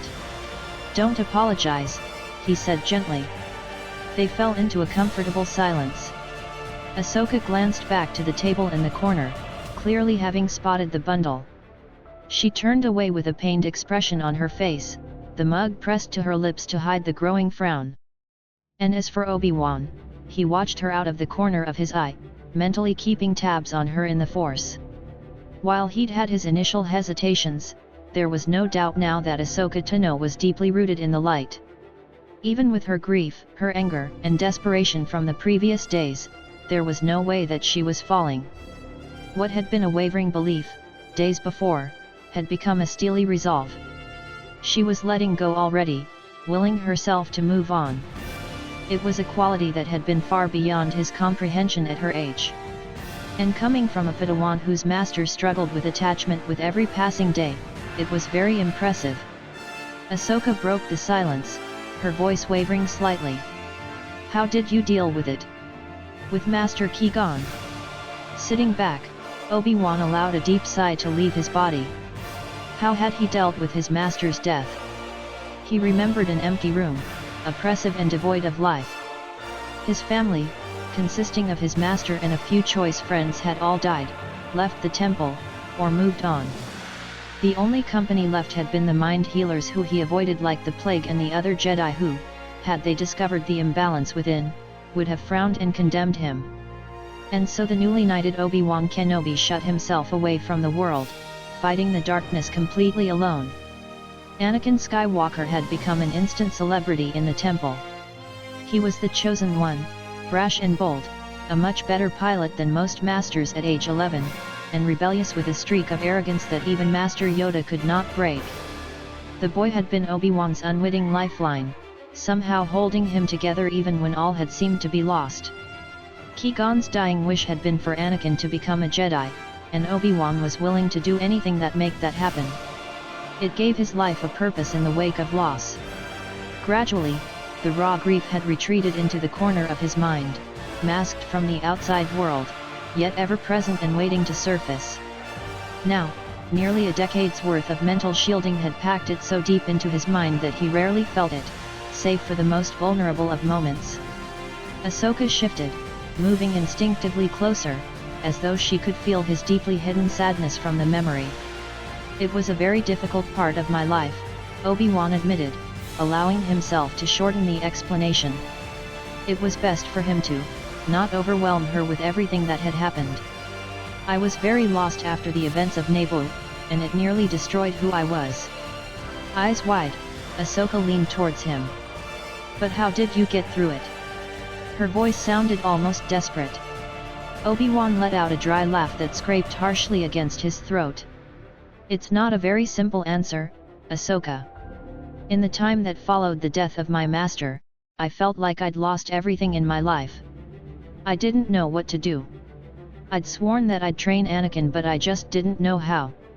Healing from that. Voice trailing off, he sighed heavily, keenly aware of the fact that Ahsoka was hanging on to his every word. As he thought carefully of how to phrase what came next, the room fell completely silent. It took time, he said finally, voice soft. But I will say that training Anakin kept me moving forward. It gave me purpose. Ahsoka's eyes brightened slightly. So, you're saying I just need to find something to focus on? Leaning back into the sofa, Obi-Wan leaned his head back. Well, yes and no.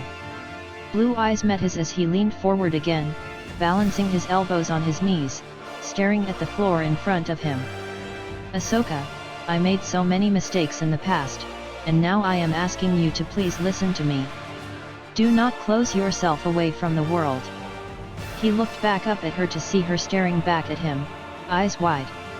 I know, as Jedi, we've always been told to release our emotions to the Force, but you cannot ignore them. You cannot push them away and pretend that they do not exist. He exhaled, releasing another bout of pent-up emotions into the Force. Lips parted slightly, Ahsoka stared at him, clearly taking in every word he said. Obi-Wan couldn't remember the last time he'd opened up to someone like this. It only leads to more pain and darkness. I never told Anakin, never let him know how much Qui-Gon's death affected me. In my ignorance, I never properly grieved for my master. He felt Ahsoka's surprise ring out into the Force, but he continued onwards, letting the words fall easily from his mouth. I thought that I could hide my pain from the world, from Anakin, and from myself. It took a very long time just for me to stop seeing my master wherever I went. Ahsoka looked stunned. Oh, Force, she breathed. Master, that's a lot. Obi-Wan found himself suddenly unable to meet her eyes. Had he said too much? Just like the young Anakin Skywalker, who first arrived at the temple all those years ago, Ahsoka was pure, untouched, and unaffected by the darkness that had easily seeped into his own life. An icy dagger pierced his stomach as a thought crossed his mind. Had he ever told Anakin that he was proud of him? Proud of the man his former apprentice had become? He tried to push away the thoughts, but found that they were too persistent and stubborn to leave. He only had a moment's warning to turn his head aside before Ahsoka plowed into him, throwing him sideways across the sofa, her arms wrapping around him in a bear hug. Her shoulders trembled slightly. Slowly, he relaxed under his Grandpadawan's grip and accepted the embrace. It seemed that it had been the right thing to do, for not 2 seconds later, he felt Ahsoka's pent-up emotions flow easily out into the Force. After several minutes, Ahsoka pulled away and wiped her eyes. Grabbing their empty mugs, Obi-Wan walked to the kitchen with the intent of cleaning up, only to be brought back to the sitting room rather quickly as a wave of sadness filled the Force. When he walked back into the room, he saw that Ahsoka had found the bundle on top of Anakin's tunic. Letting out a sigh, she pulled back the rough cloth around the severed limb. Halfway through unwrapping it, however, she froze, withdrawing the cylindrical form of her master's lightsaber. She waited in her hand for a moment before turning to him, her eyes wide. Master, I can't. Obi-Wan let out a dry laugh. Sometimes Ahsoka was too modest for her own good. Ahsoka, I want you to keep it. But... He raised his eyebrows at her, and Ahsoka clamped her jaw shut. Thank you, Master. Smiling, Obi-Wan turned back to the kitchen, only to be interrupted yet again, this time by his COMM link. Swallowing his irritation, he answered the call curtly. Kenobi here. Mace's voice filled the air. I need you in the briefing room in half an hour. There's been a situation. Understood. Obi-Wan deactivated the link and sighed, pinching the bridge of his nose. Judging by Mace's tone of voice, he was likely facing another mission. Footsteps approached the doorway and Ahsoka entered, staring up at him worriedly. Obi-Wan felt his expression fall as he realized the implications of having to leave on another mission so soon after Mortis. "It appears that I'm needed," he said softly. "I am sorry, Ahsoka, but this may mean that I'll be leaving soon." Ahsoka briefly seemed upset, but quickly shook herself free of the emotion. "Oh. Okay. If I am leaving today, I'll make sure to speak to you before I leave." Nodding, Ahsoka walked him to the door, her expression carefully neutral. Hand on the door's control panel, Obi-Wan paused. "Ahsoka, if you ever like any help dealing with grief, I'd be happy to meditate with you. I should have time after the briefing." Ahsoka looked back at him almost shyly. "I think I'd like that." Obi-Wan nodded. "Then I'll meet you here afterwards if that's all right." "Sure. Thank you, Master Kenobi." The trip back to his quarters seemed even longer than before, probably because he now had a reason to half dread what arriving there would mean. It meant business, war, and death, a lifestyle which had fast become what was considered normal. Talking with Ahsoka had reminded him just how much had changed, how the war had taken the Jedi's perspective on reality and thrown it into a blender, tearing apart the Peacekeeper title and replacing it with soldier and warrior. He felt exhausted and stretched thin, weak, and hesitant to return to the fight. Finally entering the small, minimalistic room, he stopped in the entryway and stared vacantly into the mirror across from the doorway. He looked pale and disheveled, but that wasn't exactly surprising considering the circumstances. Sighing once more, Obi-Wan made his way the fresher with the intention of washing up before the briefing. One thing was for certain, it was going to be a very long day. Pausing at the door outside of the briefing room, Obi-Wan took a deep breath. Anakin's death was so different from Qui-Gon's that Obi-Wan didn't exactly know what he was supposed to do. Years ago, he'd thrown himself into work as a distraction from his own pain, an excuse not to think about the red-tattooed Sith responsible for killing his master. Now, there was only the emptiness and reality.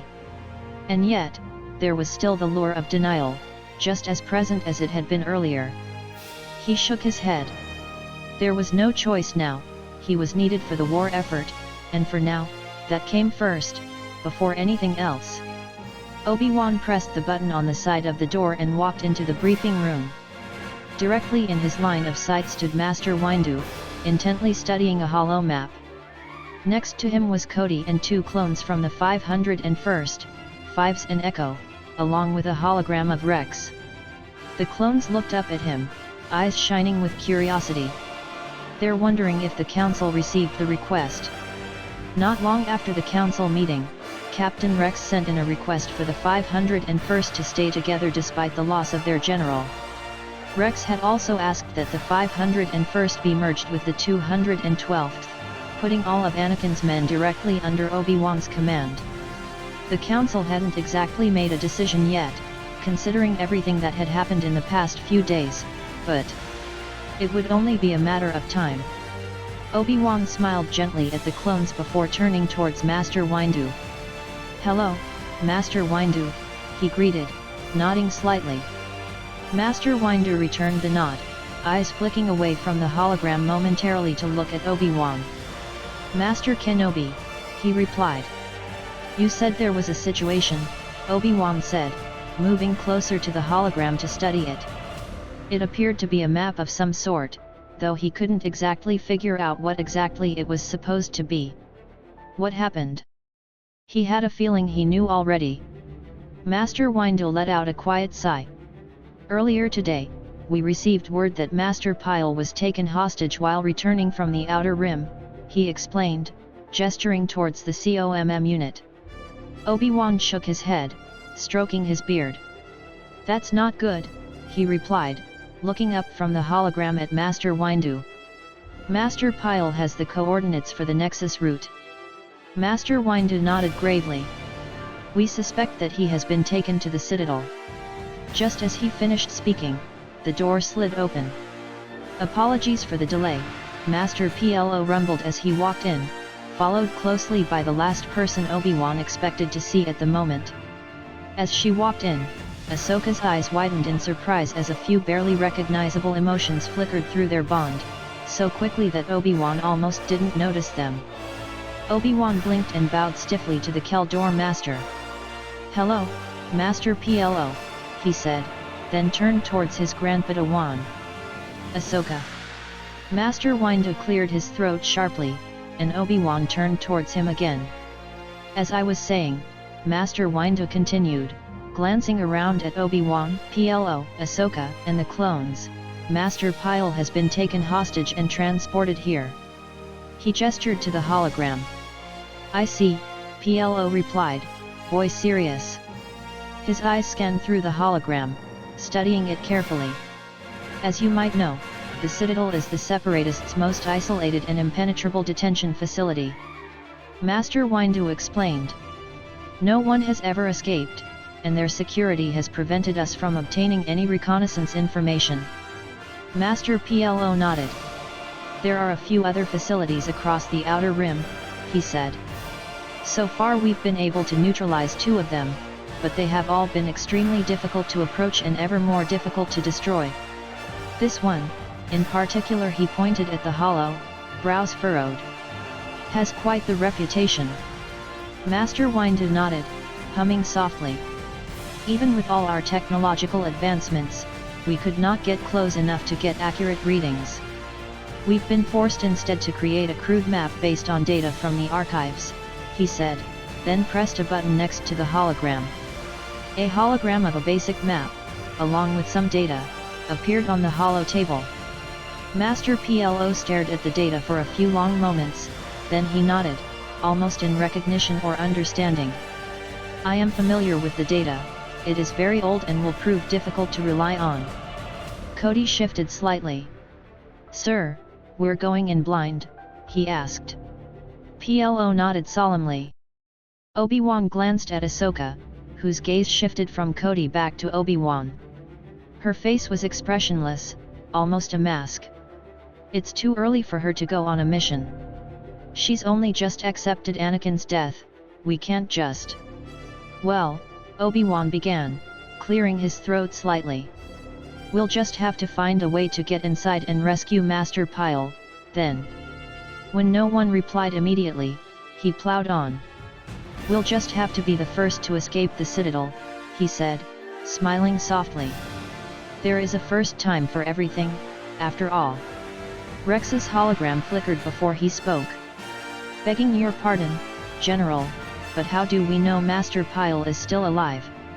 Obi-Wan turned towards him. "The Separatists won't dare kill Master Pyle until they have what they need. And Master Pyle would never give them what they need, no matter the circumstance. Master Pyle obtained the coordinates of the Nexus route, which travels into the heart of both the Republic and Separatist home worlds," Master PLO explained. Rex nodded in understanding. The coordinates were a piece of vital information. It was imperative that the information was returned to the Republic as soon as possible. If the Separatists were to get their hands on it, it was very likely that Coruscant would be their next target. "We cannot risk the coordinates falling into Separatist hands," Mace said, echoing Obi-Wan's thoughts. He turned to look at PLO, folding his arms. "It's simply too dangerous." "Then we have little choice," PLO replied, voice quiet. "We must depart for the Citadel as soon as possible." Obi-Wan nodded in agreement before looking at Ahsoka again. She appeared to be just as stoic as before, but he could sense her confusion, her emotions thrumming along their bond all too easily. Why would Master PLO ask her to come on this mission so soon after Anakin's death? Obi-Wan turned back towards Master Windu, focusing on the conversation at hand. "The life-form scanners will be difficult to fool," he observed, scanning through the data. "Do we have a plan?" Master Windu nodded. "I think I know a way to get in without detection from the life-form scanners," he began. He turned towards the hollow table and pulled up an unfamiliar diagram. "About a year ago, Republic scientists developed a vitals suppressor as a defense mechanism for teams scouting the Malevolence in the event of them being picked up by enemy scanners, Master Windu explained, gesturing towards the hologram. But, as you all know, the ship was destroyed. It was destroyed before the drug could be put into use. Master PLO nodded, crossing his arms thoughtfully. So we would be given a dosage for long enough to get through the scanners, he realized. He hummed, as though he was deep in thought. Echo stiffened, his discomfort slipping easily out into the Force. Fives glanced at him. Though his features were mostly blank, there was a hint of discomfort to his Force presence as well. A vitals suppressor, Echo mused. So, we're going to be dead. Smiling wryly, Obi-Wan tilted his head slightly towards them. Technically, no, but it should work, he replied. Master Windu nodded, his expression serious. The 212th and 501st will accompany you on this mission, along with the 104th, he said, turning towards Rex's hologram, but we will discuss your request at a later time, Captain. Ahsoka let out a quiet sigh of relief. Rex nodded. Thank you, sir. Any questions? Master Windu asked, eyes scanning the room. When no one responded, he continued. Master Kenobi, Master PLO, I'll send along information about the departure. In the meantime, you're all dismissed. May the Force be with you. And with you, PLO replied, turning and walking towards the door, followed closely by Ahsoka. Obi-Wan nodded at Mace before following them, gathering his thoughts. Once they were outside the briefing room, Master PLO paused mid-step, turning to face Obi-Wan. Master Kenobi, he rumbled, I sense that you wish to speak with me. Master PLO must have sensed something from him, though Obi-Wan couldn't exactly say what. He was sure his shields didn't slip, that his actions revealed nothing about what he was feeling or thinking. Or maybe not. Ahsoka nodded, as though she realized she did not need to be a part of this conversation. I will be in my quarters, she murmured, turning around and walking away before Obi-Wan could say anything else to her. Sighing, Obi-Wan turned towards PLO, who gestured at him to walk with him. They walked slowly down the hall, towards the room of 1,000 fountains. Obi-Wan exhaled slowly before speaking. I worry that it is too early for Ahsoka to be going on a mission like this, Master, he admitted. It may be too early for me as well, but there is nothing that can be done about that. Master PLO hummed, bowing his head. Losing a master takes a heavy toll on the Padawan, he mused. Obi-Wan nodded. She's only just beginning to heal from the initial shock, he replied. It had only been a few scant hours since their first proper conversation since Mortis, and even though Ahsoka was a lot more calm than before, she was grieving, mourning her loss. PLO sighed, the sound muffled slightly by his mask. I understand that, Obi-Wan, he said, but I also believe that Ahsoka will not find comfort here. If she is anything like Skywalker, she will very soon see the temple as a cage. That makes sense. Obi-Wan found himself thinking of those first months after Naboo all those years ago, when it seemed everyone was watching him, as though they were just waiting for something to happen. Qui-Gon's death had shaken the Order in a way that hadn't been seen in almost a millennium. And Obi-Wan had rapidly found himself at the center of the spotlight with a target painted to his back. The Jedi had been watching him closely for the better or worse. What made matters worse was that he never liked that sort of attention. He'd despised it, especially during those first days. The temple had felt so unforgiving and judgmental, almost as it had seemed in the time spent before his apprenticeship. Oh, how he wished he could just escape it all, even for a few hours. Obi-Wan shook his head. Now was hardly the time for such thoughts. This is a dangerous mission even for knighted Jedi, but if it's what Ahsoka needs to heal, then who am I to stop her? PLO's eyes crinkled, and Obi-Wan felt a hint of affection and kindness emanating from his presence. And how are you? The Jedi asked, tilting his head. Losing Skywalker must have been difficult for you as well. Obi-Wan sighed and stopped at a window, staring out into Coruscant's endless skyline for a brief moment. I must admit that I haven't been myself since returning, he said softly. In truth, until earlier that day, he hadn't stopped moving. He hadn't allowed himself to stop and truly understand the implications of his failures, of the fact that he'd lost his Padawan in more ways than one. Anakin was like a brother in so many ways, he murmured, more to himself. Losing him was difficult for me to handle at first. Even now it was difficult, but he had no choice but to keep moving. The war was not over yet, and, until it had, there would be no rest for any of them. He reminded you of your master. PLO's voice was quiet, yet certain. It was a statement, not a question. Obi-Wan let out a sigh before nodding. He was very much like Qui-Gon, he said softly, almost whispering. There were days when he acted so much like Qui-Gon that I forgot who I was really talking to. Anakin took after him in many ways, I suppose. Master PLO hummed in agreement. Qui-Gon Jinn was certainly unorthodox in his ways, he replied. I saw the same in Skywalker and I see it in Ahsoka now. Obi-Wan snorted, turning away from the window to look at the Keldor Master. It wasn't as though he hadn't seen the similarities between the three Jedi, it was just that he hadn't realized anyone else had made the connection. His legacy lives on, then, Obi-Wan muttered. PLO chuckled lightly, pulling his hands into the sleeves of his robe. The sight of it seemed to make him appear to be more relaxed, more like the Jedi Obi-Wan always remembered him to be, especially during his Padawan days. The war had even changed Master PLO in ways that he had not expected. Well, then again, the war had changed them all. Ahsoka tells me that you two have spoken to one another, PLO said gently, breaking Obi-Wan out of his thoughts. She was in quite a state of distress shortly after the council meeting. The council meeting had been disastrous, to say the least. In its aftermath, Obi-Wan had found himself stunned, confused, and unable to do much more than lock himself in his quarters and ponder. Even now, he wasn't sure if he was ready, but enough time had passed. He had little choice but to go onwards. She was, Obi-Wan replied. He paused, unsure of exactly how much he should reveal about what happened. I thought it would be best to give her some space before I tried speaking with her again, he admitted. PLO nodded, eyes crinkling slightly.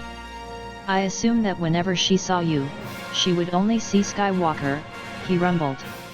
Obi-Wan turned away from the window and looked directly at him, eyebrows raised. He never thought himself to be similar to Anakin, but maybe to Ahsoka, he served as a reminder of her loss. In many ways, she saw you as her master almost as much as her own. PLO's voice came smoothly, but it did nothing to prevent the shock that coursed through his veins. Obi-Wan's eyes widened as he leaned forward onto the railings of the window, staring out into the endless lines of Coruscant's traffic.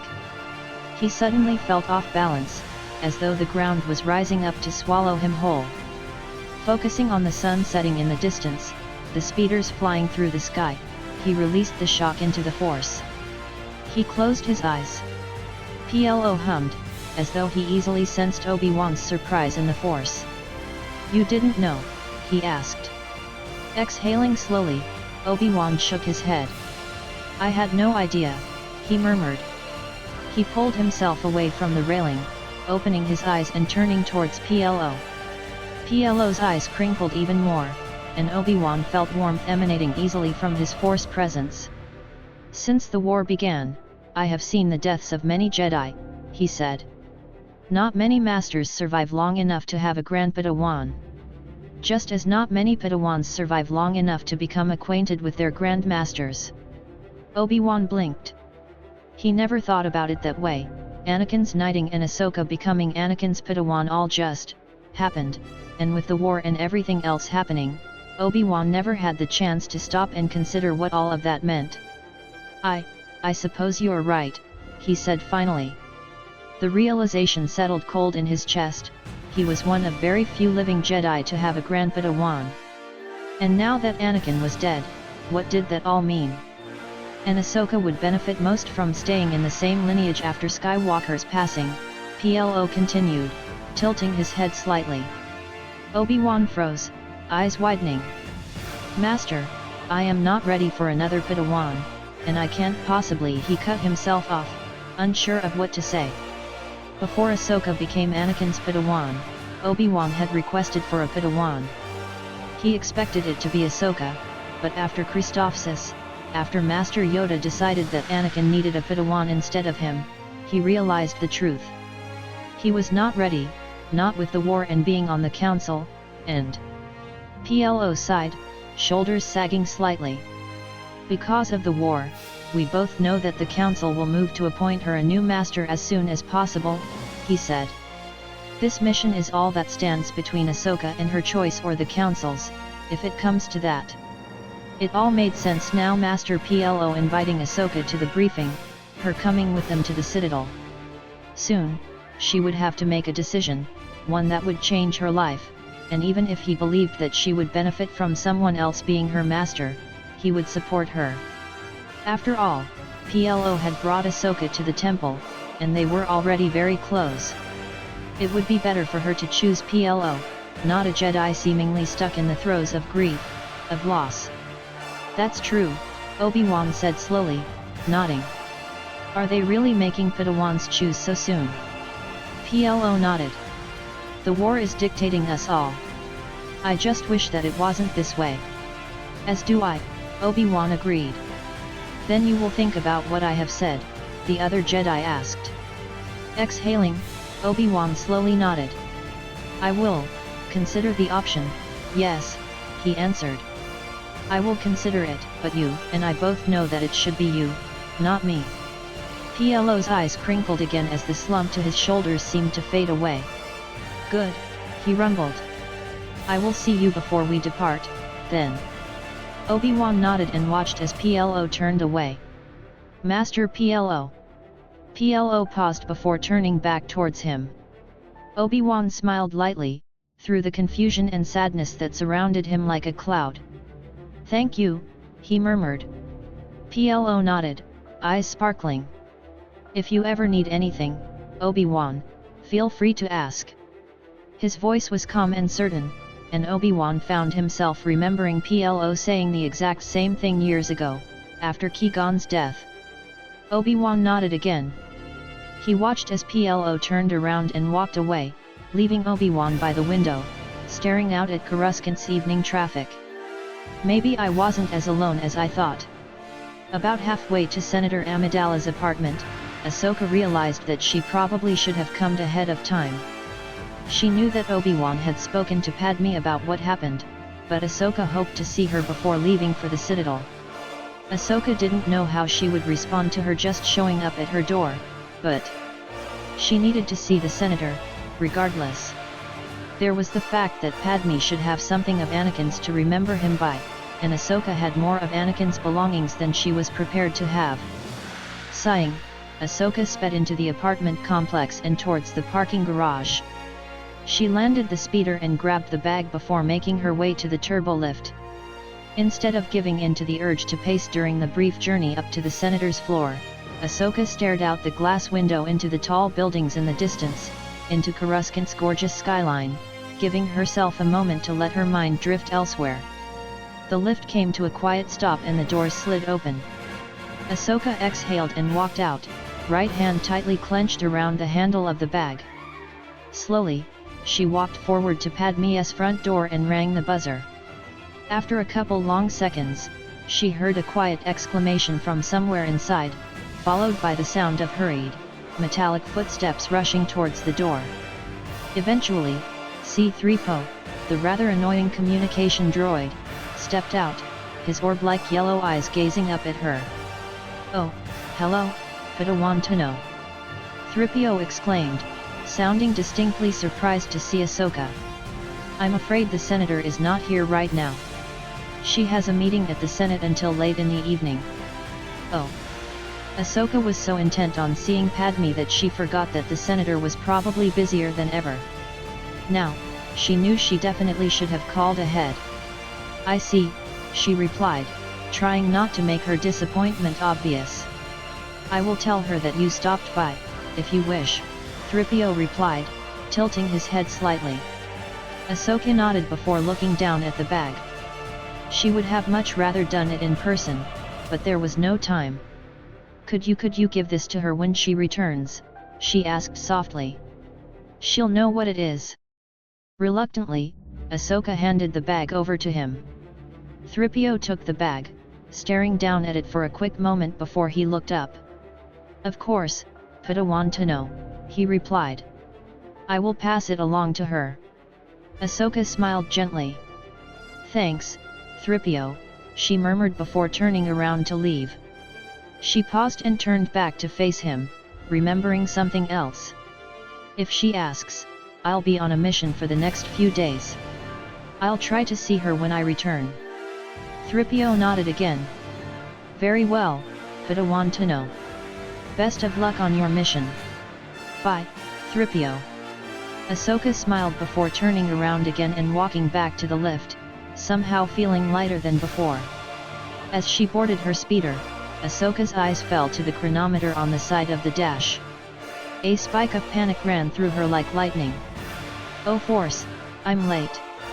Throwing caution to the winds, she sped through Coruscant's evening traffic at a nearly breakneck speed, ignoring the angry shouts from other drivers as she swerved around their speeders. She landed the speeder in the main hangar and raced out to the healer's ward, heart pounding in her chest. The Force shuddered as she ran into the ward. She could feel it wasn't exactly death, but more of a removal, an omission of light ringing out into the Force, almost uncomfortably so. It was unlike anything she'd ever experienced before. She knew what it was, they'd been briefed, but that didn't make it any easier. Obi-Wan's Force presence flickered. She let out a quiet gasp before she raced towards the patient rooms, slamming her hand on the button next to the first door. Ahsoka walked in to see her Grand Master lying on a stretcher, unnaturally still. Master, she whispered, taking a few steps forward. Nothing. Not a single movement. She looked up at the vitals monitor, finally noticing the flat line, the muted sound still echoing in her ears as though she could hear it. No. Ahsoka, we just drugged him. Ahsoka turned around to see Master Irene standing at the doorway, her eyes shining with understanding. Of course, they'd all be taking vitals suppressors to get to the Citadel. This was supposed to happen. Panic fluttered in her chest again, stronger this time. She crushed the feeling. She nodded slowly. Okay, she whispered. I'm ready. The healer nodded, smiling gently before she led Ahsoka to a nearby bed, hooking her up to a vitals monitor. Ahsoka adjusted herself into a comfortable position, lying down on her back as Master Irene inserted an N4 into her wrist. The Monday Calamari laid a hand on Ahsoka's shoulder, smiling softly at her. Are you ready? She asked. Ahsoka nodded. We'll all wake up at the Citadel, she asked, barely managing to keep her voice steady. Yes, Master Irene answered. May the Force be with you, Padawan to know. You too, Master Irene, Ahsoka replied. She barely registered the hiss of a drug being injected into her before the room began to blur. The Force suddenly felt far away, difficult to reach. Ahsoka realized that her thoughts were muddled, barely comprehensible, as though she were swimming through layers of mud. Memories of Mortis threatened to overtake her, starting with the blinding white light. Had that been the father? The son had been so cruel, so evil. She remembered the terrible yellow eyes and smug smile of her master as he ignited his lightsaber, his dark presence filling the air. A sob wormed its way up her throat. Her master was truly gone. I miss you, Anakin. And then the world faded away as she slipped into unconsciousness. The cave was silent except for the soft crackling of the fire. Light danced off of the crystalline structures to the left, bouncing as it reflected off of each translucent reflective pane, ethereal information and existence. By all natural means, the crystals were impossible, too perfectly formed into diamond-like structures, too smoothly cut, and holding far too much energy. But this was Mortis, and there was no telling how any of this could be real in the first place. Deep within her mind, Ahsoka recognized the dream. She was here, reliving moments from Mortis, a time that she certainly did not want to ever think about again. And yet the Force was ruthless, pulling at her mind with unrelenting strength and power. She'd relived her time spent on the god-forsaken planet more times than she could count. Each memory was like a plague, returning to her night after night. But this was the first time her mind had returned to the fire, to anything before her capture and apparent death. Slowly, Ahsoka searched the cave with her eyes, all the while listening to the cacophonous crashing of thunder outside. Obi-Wan sat off to her right, absently poking the fire with a stick, sending small showers of sparks into the air. Even as she watched, his head seemed to droop down towards his chest, payment for hours spent on the front lines, not to mention the half-day spent searching for Anakin after their separation. She assumed that Anakin was now with the Father, being lectured on what it means to be the chosen one. Renewed grief threatened to swamp her senses. Oh, how she wished that the Force would just stop for one night. Her master was dead, but he had left her even before that. Ahsoka stood, stretching, letting the stiffness fall away from hours of sitting. Wordlessly, she approached the nearest crystal and prodded it with a finger. It was oddly slick, as though water had just run across its surface. The texture caught her by surprise, causing her to withdraw. The Force thrummed deep within it, much like the trees and flowers outside. Looking around some more, Ahsoka noted the open spaces in the wall, like small offshoots of the original cave, pockets where the smallest crystals shone like starlight. It was hypnotic, beautiful. Behind her, there came a soft shuffling sound, making her turn. It was Obi-Wan. Finally beaten by exhaustion, her Grand Master had fallen back against the low outcropping, his head ducked forwards in sleep. All was going just as she remembered it. Then her eyes shifted to the fire. It was as though a bolt of electricity had shot through Ahsoka's body, searing every single nerve with what felt like white-hot flame. The figure standing there was tall, very tall, its presence filling the room with an oppressive darkness. Inky black robes fluttered through the air, torn strips from its hem reaching out to grasp the firelight. It took Ahsoka a moment to realize what was wrong. There was no wind. Even as she stood rooted to the spot, the room seemed to shrink around her, the shadows cast by the dark figure extended outwards, already enveloping the form of her still sleeping Grand Master. The domed helmet glinted wickedly in the dim light as the figure shifted slightly, impassible red lenses fixing their gaze upon her. Suddenly, a wave of coldness hit her, and she tried to shiver, only realizing then that she was unable to move. Despite knowing it was a dream, despite all of her senses screaming that it wasn't real, Ahsoka felt her mind rapidly slipping into panic. This felt too familiar. Images of Anakin's yellow eyes flashed through her mind, and she let out a gasp, fighting to reach her lightsabers. The hiss of a respirator filled the air, each mechanical breath heavy and labored. Ahsoka was reminded briefly of the medbay oxygen pumps, not the newer ones that the Jedi and Republic used, but the older ones, the ones that could still be found across the outer rim, reserved for the critically injured and dying. Obi-Wan twitched and moaned in his sleep. Anakin! She tried to cry out, straining to warn her Grand Master to run to get out of here. But she could not move. As the darkness touched Obi-Wan, his expression changed, his mouth curling into a soft smile. It was as though he were at peace. Heart in her throat, Ahsoka watched as Obi-Wan's form dissolved into shadows, his lightsaber clattering to the cave floor.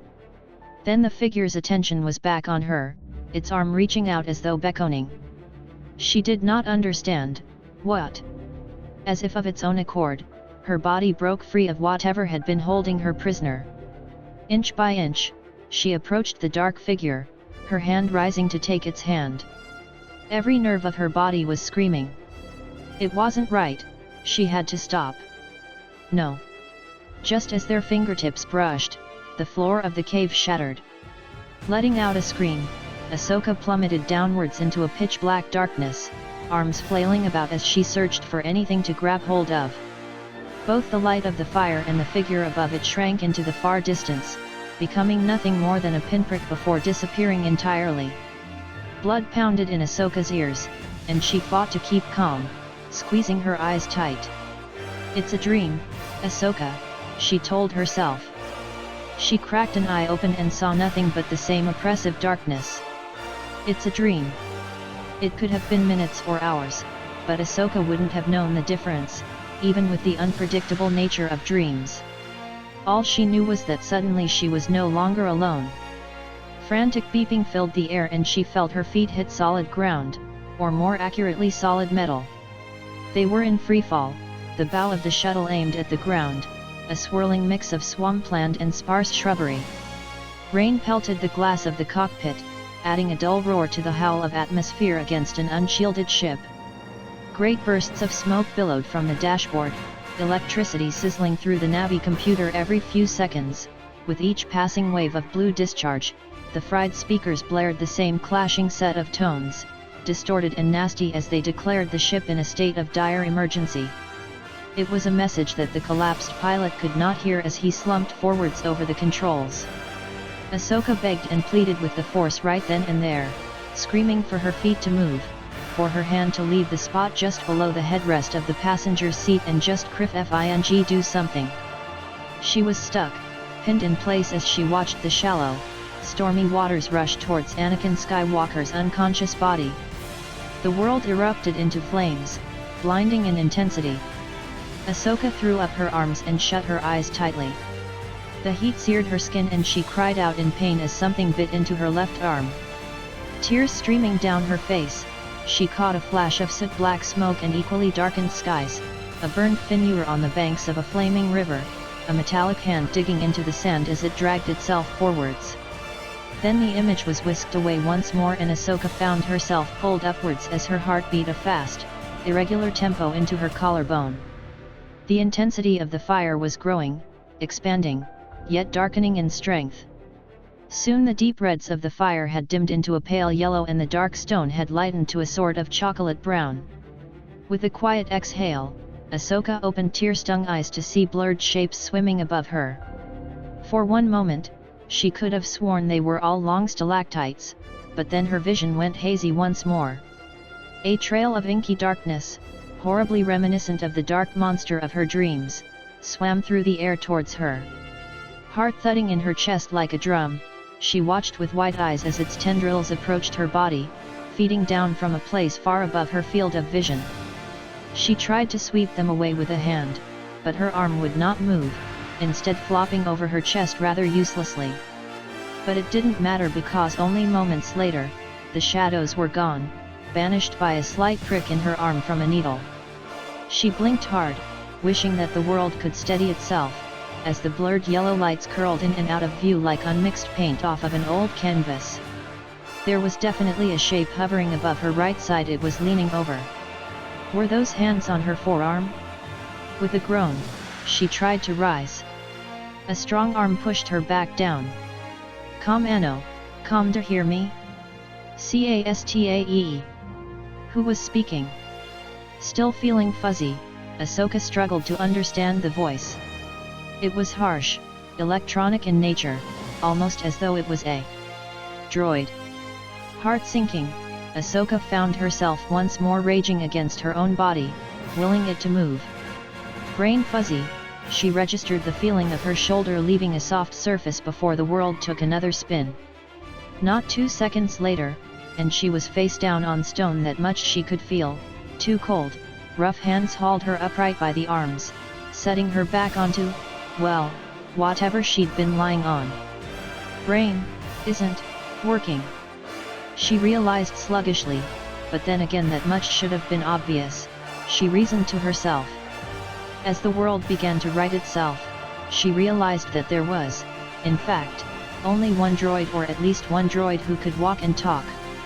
The oddly innocent-looking separatist battle droid stared down at her quizzically, its domed head tipped to one side as it took her in with blank eyes.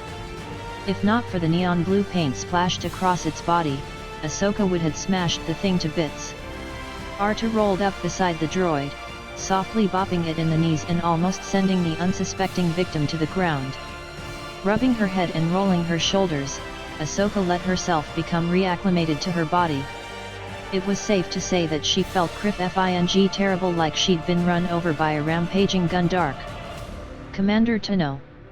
The monotonic voice of the droid pierced her thoughts. Can you understand me? Yes, she snapped, irritation creeping into her voice.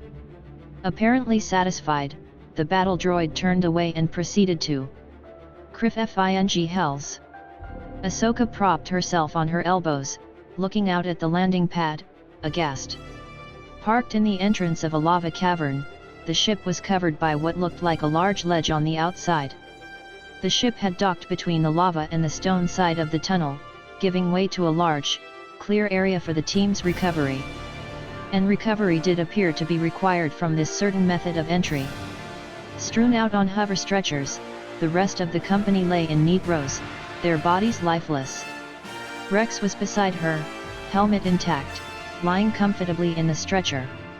Obi-Wan and PLO were off to her right, just as silent and still as the others.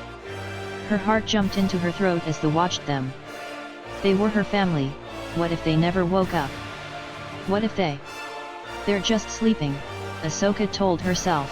They will wake up soon. As it turned out, the drug was already wearing off and the rest of her team were beginning to awaken rather loudly at that. Beside her, Rex heaved in a gasping breath, his fists clenching at his sides. Even as Ahsoka watched, the captain thrashed where he lay, his masked face whipping from side to side. His discomfort blasted her in the Force, loud and clear, as he fought his way back into the land of the living. It was clear that he was seeing a memory, but Ahsoka was far too shaken to help him, plus, there was no way to know what memory he was even seeing. Apprehension skyrocketing, Ahsoka turned her attention to the other Jedi, neither of whom were showing signs of life. Worried, Ahsoka beckoned the nearest droid and pointed at her masters with a shaky hand. "Why are they still asleep?" she asked, surprised at how weak her voice sounded. The reprogrammed battle droid bowed his head. "Just after exiting the shuttle, we had to administer a shot to counteract the drug." Ahsoka gaped at the droid, her sluggish brain barely putting two and two together. She'd read a file on the drug before departure, as everyone had been required to do. Apparently, a dose high enough to fool scanners like the Citadel's could result in a permanent, comatose state, unless a counteractive drug was introduced, which would wake the patient up within the next hour. The mission's information packet had specifically instructed the anti-serum not be administered unless the team did not wake up within 3 hours of landing. 3 hours. That was a lot of time. "How long has it been since we landed?" she asked the droid, passing a hand across her face. "Approximately 3.5 hours, Commander," came the stiff reply. "Criff. That would mean that it had only been a half hour since the counteractive drug had been given out." The next half hour seemed to go by in a haze as Ahsoka waited for her company to awaken. As though she were watching a holovid, she watched Rex nearly decapitate the reprogrammed droid, Cody flail about in his stretcher, and Fives roll about as he clawed at his masked face with desperation. All of them were in some kind of dream, she could feel it in her bones. Finally, after what felt like years, Master PLO took in a deep, shuddering breath. The Keldor Jetti's rise to consciousness was calm in comparison to everyone else's, including Ahsoka's. Propping himself on his elbows, the Jedi Master stared at her for a moment before shifting to look at Obi-Wan, still passed out beside him. "He will be all right, Padawan." PLO's voice snapped Ahsoka out of her stupor, causing her to shrink back. Had she been that obvious? Blinking, she looked away, embarrassed. As though he could hear PLO's voice, Obi-Wan twitched, drawing Ahsoka's attention almost instantly. An intense wave of grief swamped through their bond, nearly knocking the wind from her lungs before it disappeared, mental shields slamming down around the rogue emotions like an iron gateway. Ahsoka remained silent and forced herself to calm down. The mission was going unusually well. Honestly, it was going better than Obi-Wan expected. Waking up had been nasty, as he expected, sending him flying through all sorts of terrible memories that he didn't care to remember. Next, they'd taken down the wall at the end of the tunnel system, blowing down the thin rock barrier between them and the old, deserted, cave system. So far, nothing really had gone wrong, and Obi-Wan didn't know whether to be relieved or outright suspicious. Even at the far end of the sulfur-filled passage where they cut their way into the Citadel itself, their path remained clear.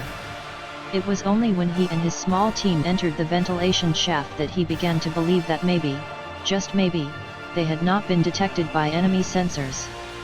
But his brain would never stop whispering to him that it was a trap. Shuffling forwards on his hands and knees, back brushing the metal ceiling of the fortress's ventilation shaft, Obi-Wan paused in order to let the rest of his team catch up.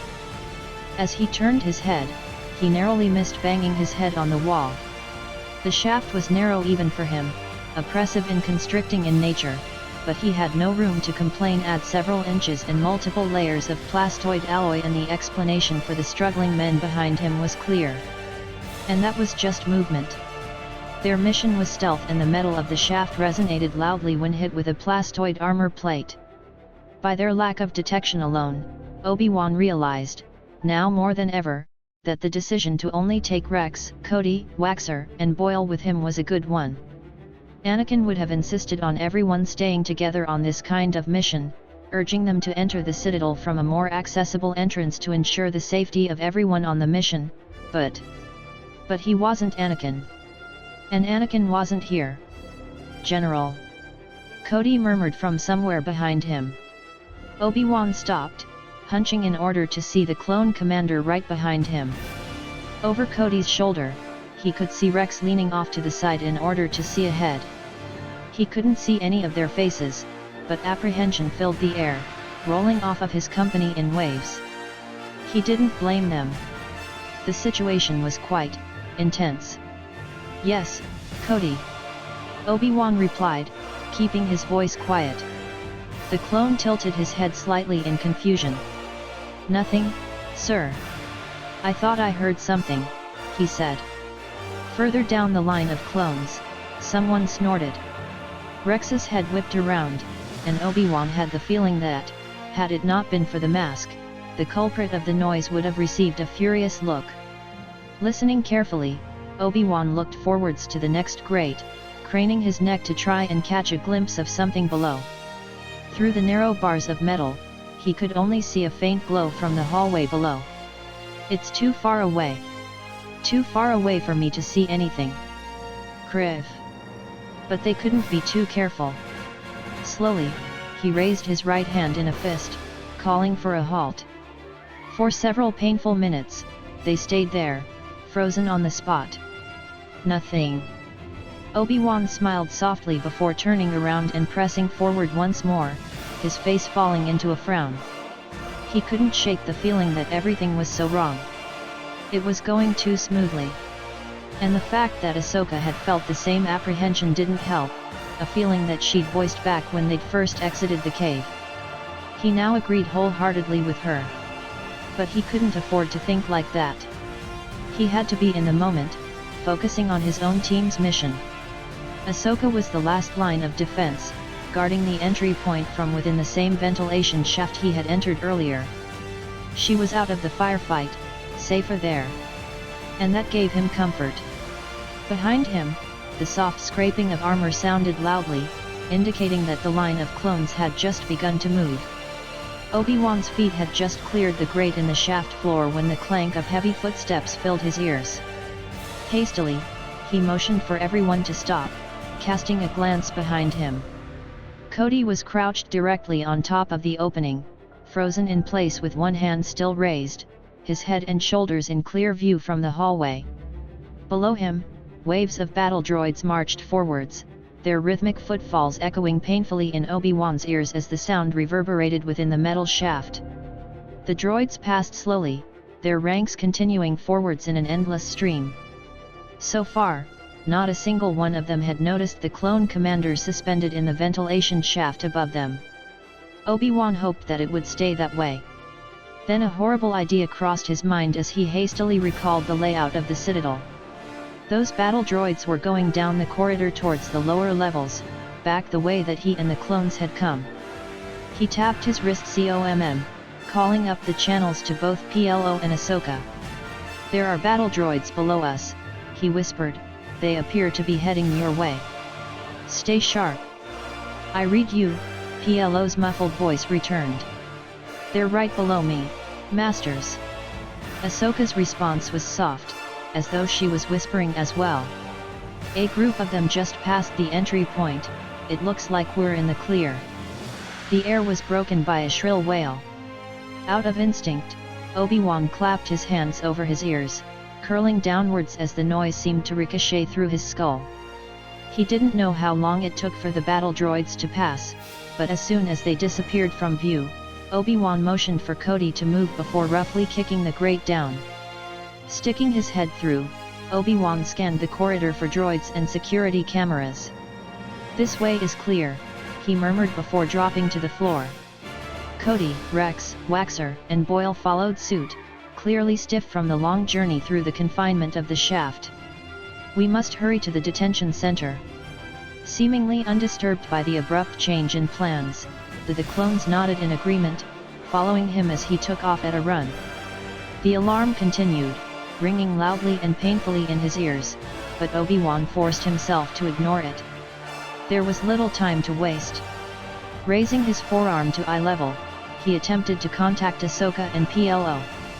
Only Ahsoka responded, her voice hushed and urgent. "Master, they're all around us." "Stay put, Ahsoka, do not engage." "But Master, PLO is overrun, the droids are in the tunnels." Obi-Wan slowed to a halt, just short of the next fork in the hallway, crouching behind the entrance to a lift. There were cameras just around the corner facing away.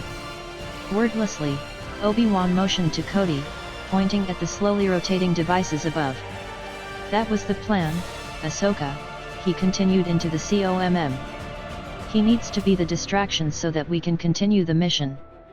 There was a moment's pause and Obi-Wan half glared down at the communicator, irritation spiking. This was not the time to be arguing. When Ahsoka finally responded, it was as though he could hear her sigh of disappointment.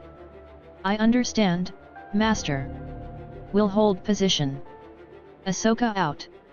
Satisfied, Obi-Wan lowered his arm back to his side, pulling his lightsaber from his belt. In one fluid motion, he ignited its blue blade. The upper detention level was close by, but there was no telling how much more time they had to spare. Seeing that Cody and Rex had disabled the cameras, he started forwards again, sprinting down the left-hand hallway. As they approached yet another fork in the hallways, Obi-Wan nodded at his men, signaling for them to continue their mad dash to the detention area. Behind him, he could hear the sound of blaster fire as the clones fired at anything that looked remotely like a defense mechanism. He knew that it would give away their position, Criff, anything they did now would, but once they got to Pyle, they could call for reinforcements from Ahsoka's team. It was a risk, he knew that, but it had to work. At this point, there was little choice. Gradually, the walls darkened from the light silver-plated metal into a darker, much heavier alloy. The air itself seemed to drop in temperature, sending waves of chills down his spine. He could feel the death in the air, the echoing screams of fallen Jedi calling out to him in the Force. They rounded a corner and were greeted by 4 battle droids who were shot down before they could even fire a single round. Behind them lay a semi-darkened corridor with a circular chamber behind it. Obi-Wan narrowed his eyes. A row of separatist-made cells lined both sides of the hallway, their ominous, darkened doorways dotted with slowly blinking lights. 2 commando droids rushed towards them, appearing from the farthest cell, long rifles leveled at them. In a blur of blue light, Obi-Wan pulled the Force around him, launching himself forwards and slicing the nearest droid in half. A well-aimed shot from behind him took out the other droid's right leg and it staggered to the side before leaping into the air, aiming a kick at Obi-Wan's head. Dodging the clawed foot, Obi-Wan rolled, coming up on one knee as his lightsaber cleaved through its torso. Only 2 droids, This is a trap, an obvious one if I've ever seen one. But it's not like we have a choice. It's now or when the place is swimming in droids. Master Pyle's presence became more and more discernible in the Force with every step he took. The Jedi Master was in a considerable amount of pain, his signature exuding a deep, aching fatigue. It was the kind of exhaustion that one got when pushed too far, forced to endure pain and torment well past what their body could tolerate. Sensing that filled him with urgency. Pyle was alive, but he wouldn't last much longer. That much was clear. Soft whispering met his ears, making him freeze in his tracks. The Force seemed to shudder quietly, calling to him in warning. The trap has been sprung. General. Boyle's voice rang out from somewhere behind him, yanking Obi-Wan back into the moment. Obi-Wan spun around to see Boyle pointing at what he'd best describe as a wall of electricity rapidly approaching them from where they just entered the detention center.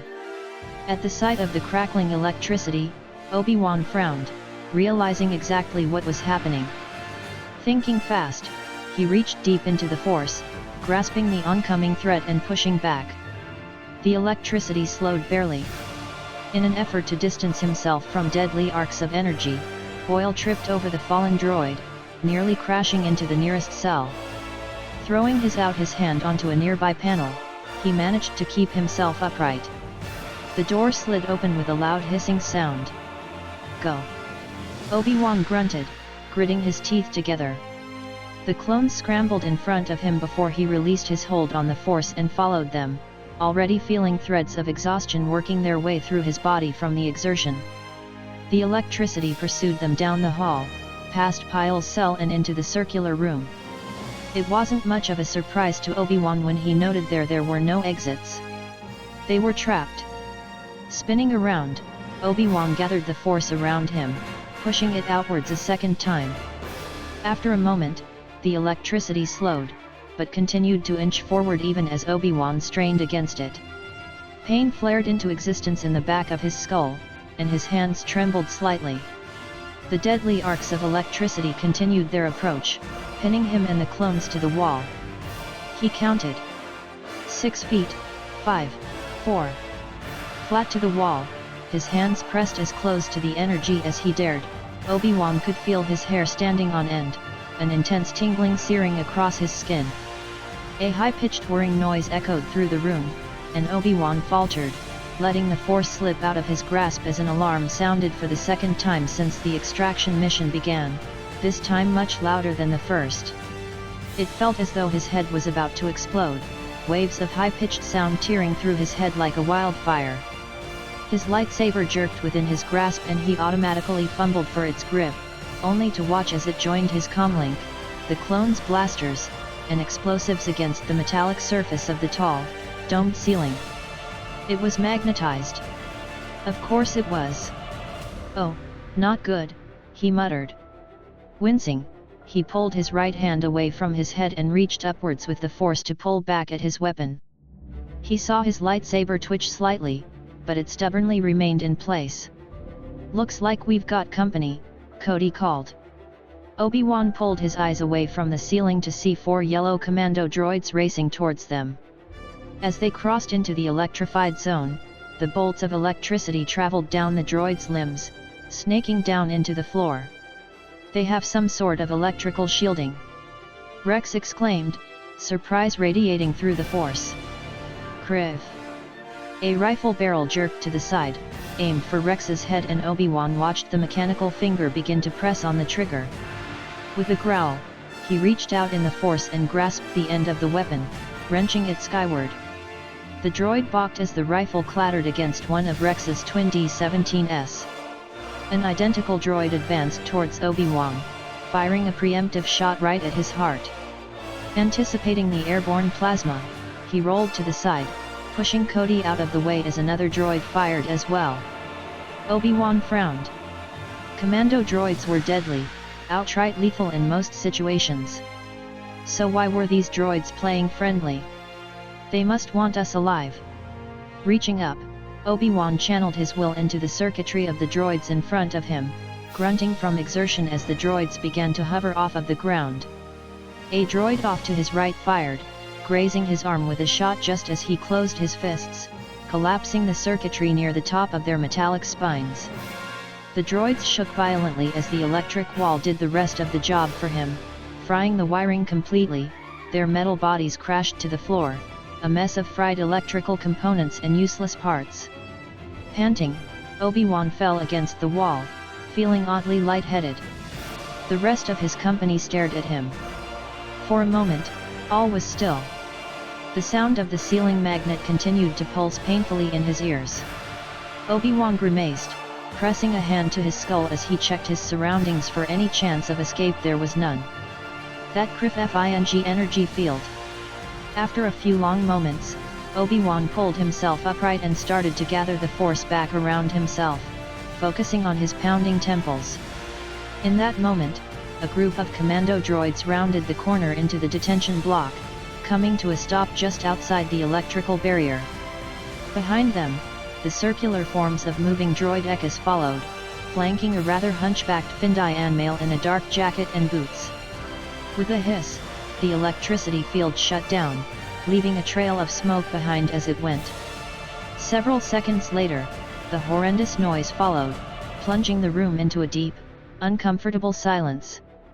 The Findian stopped and raised his hand, causing the procession to halt. About 20 blasters leveled themselves at them, ready to fire. "Greetings, General Kenobi. I am Osi Sabak, Warden of this Citadel." The Findian's speech was rough, like talking around sandpaper. Had Anakin been here, Obi-Wan was sure that his former apprentice would have made some kind of crude joke out of it. Setting his jaw, Obi-Wan glared up at Sabak, already speeding through a multitude of possible escape routes. So far, none were looking very optimistic. Sabak laughed, a horrible grating sound. "I know that look, Jedi. You all are so different and yet the same. Know that if you move even an inch, I will have my droids open fire on your men. You have no way out." As the Warden spoke, the droid Ekis shifted their aim towards the clones, reinforcing Sabak's words. "You will surrender, just like your pathetic strike team down in the tunnels." What was he to do?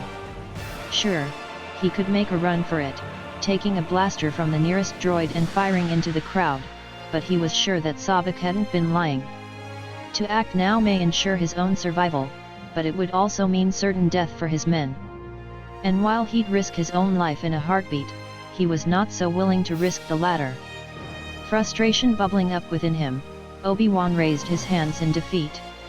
Beside him, Cody did the same. Several commando droids approached them with handcuffs. Obi-Wan made note of how the cuffs meant for him were considerably larger, constructed of a silver metal with a glowing red light inside. His heart sank. Of course the Citadel had them, it was a Jedi prison, after all. As they clicked into place around his wrists, his connection to the Force vanished, brutally ripped away by the machinery contained within the cuffs. Sighing aloud, he glanced up at Cody, who was staring at the droid incredulously. It was painfully obvious that the clone commander knew exactly what made that particular set of binders different from the ones used on himself.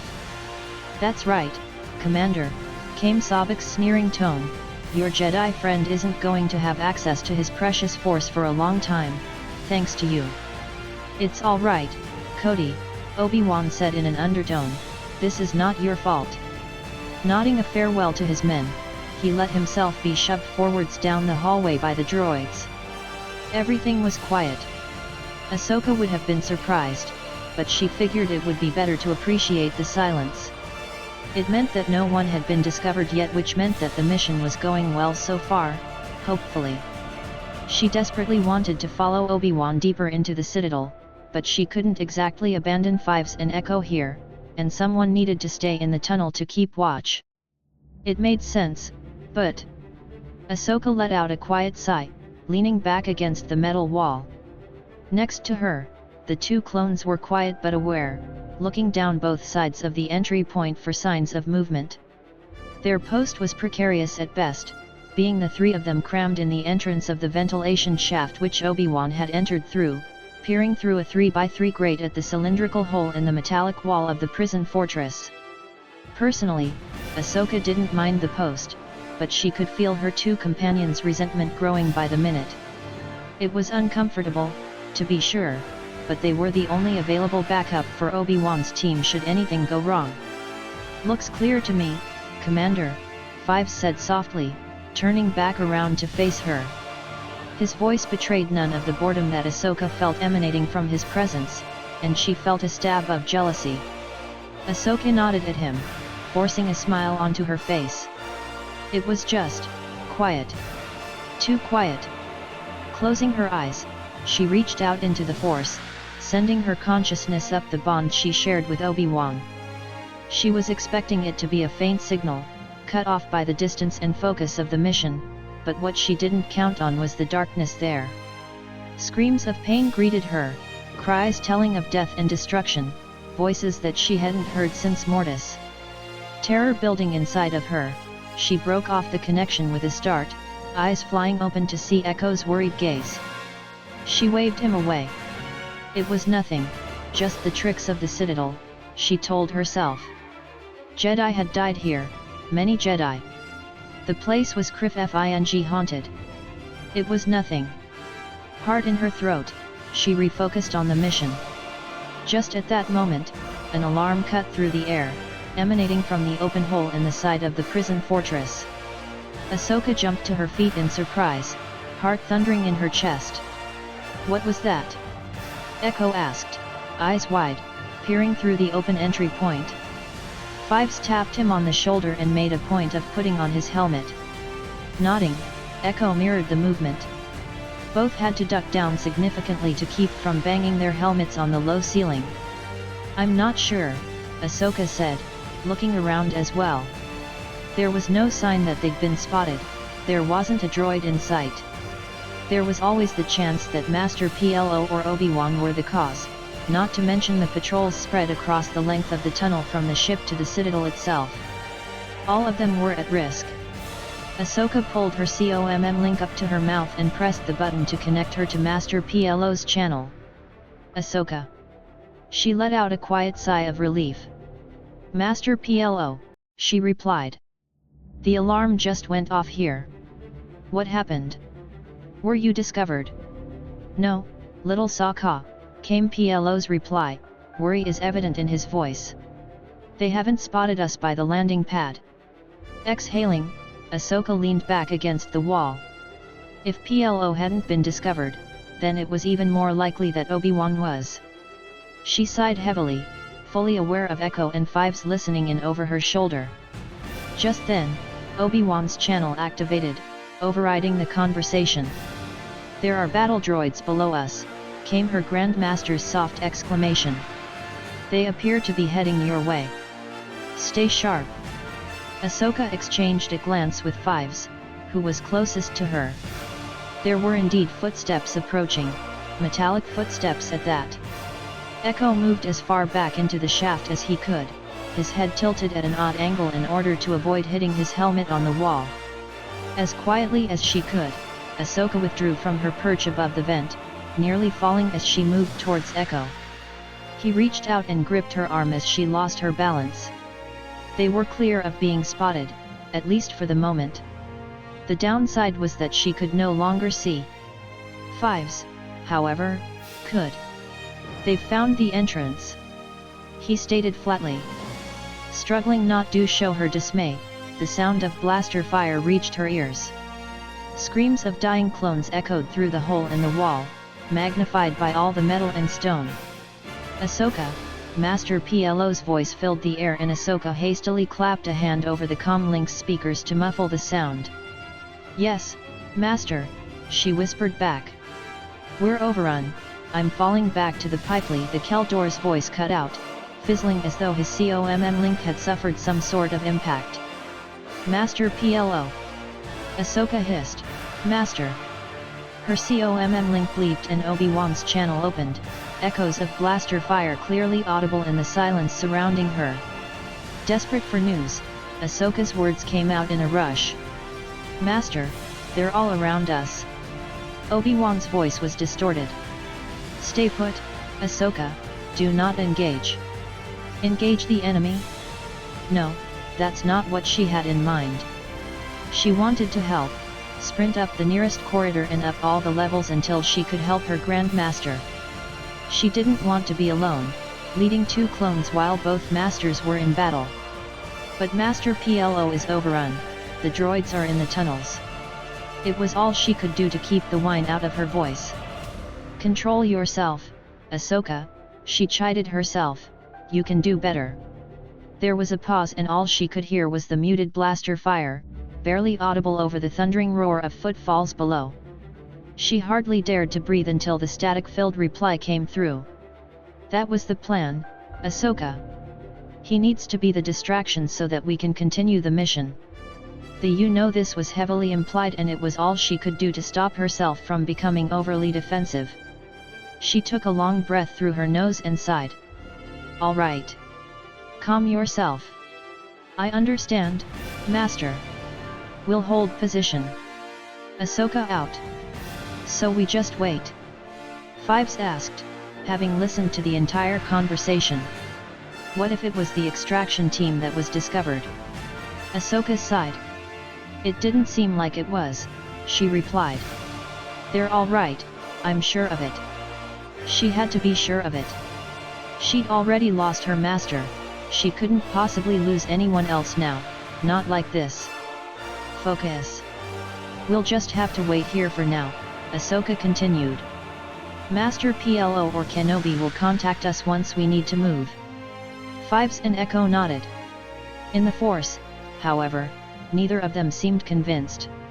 She really hoped that Obi-Wan was all right. The 3 of them settled back into silence. Ahsoka stared up at the ceiling, trying to not think about everything that could be happening right now. The tunnel had fallen eerily silent, save for the occasional blaster shot. She didn't like waiting, standing off to the side while something important was happening, but she had little choice now.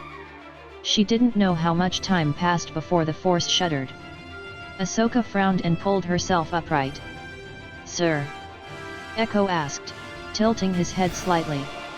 The Force let out a flare of warning before receding back into silence. Once more, Ahsoka attempted to sense her Grand Master, but found the ink blackness of the dark side blocking her. There was no way through it, regardless of how much she tried. Exhaling, she extended herself even further and tried to contact Master PLO, only to find the same darkness blocking her. Kriv. Something had just happened, she was sure of it, but she didn't know who, what, or how. For one thing, the stream of separatist droids had stopped, but that could mean anything. It was frustrating, to say the least. She and her team were essentially blind. Kriv, she murmured aloud. Her COMM link beeped. Ahsoka looked down at it to see Obi-Wan's frequency light up. She hesitated for a brief moment before accepting the call. Master, she asked slowly. A cold laugh echoed out of her COMM link, freezing her blood into ice. That's not Obi-Wan. Listen to me, Jedi. I now have 2 Jedi Masters in my possession, thanks to your little rescue attempt. The voice was unfamiliar, taunting and cutting. I must commend you on your attempt, but in the end, it was easy to predict your every move. A Jedi as well known as Kenobi means a lot to you, I'm sure, the voice continued, almost teasingly. So what are you going to do now, Jedi? A laugh crackled out of her COMM link before it fell silent, bursting into static. The COMM link cycled uselessly between its programmed frequencies before powering down. With trembling hands, Ahsoka tried to COMM Master PLO, but it didn't connect. They jammed us, she said, looking up at Fives and Echo, whose expressions were hidden behind their helmets. It looks like we're on our own. What do you want to do, Commander? Fives asked. Sighing, Ahsoka's eyes followed the path up the vent shaft, tracing the route which Obi-Wan had taken when he'd left. What was there left to do? Her Grand Master was captured, Master PLO still unaccounted for, but most likely still engaged with the enemy in the tunnels, and she was hiding in a carking ventilation shaft watching the world go to heck around her. It was more obvious now that she had to do something. Before she could say anything else, the sound of clashing metal met her ears and she craned her neck to look down. A row of droid Ekis, maybe 10 or 12 of them, circled around the entry point, their blasters trained on the caves. Behind them came a row of super battle droids, facing out. Shouting emanated from deeper within the cave, followed by more muted blaster fire. After another moment of chaos, both the voices and the sounds of combat faded into nothingness. Master PLO had indicated that he was planning to send reinforcements to the Citadel entrance. It now seemed abundantly clear that it was not going to happen. She looked up at Fives and Echo and nodded at them, gesturing at the shaft ahead. "We're going in," she said softly, "there's nothing more we can do here. It seems the plans have changed."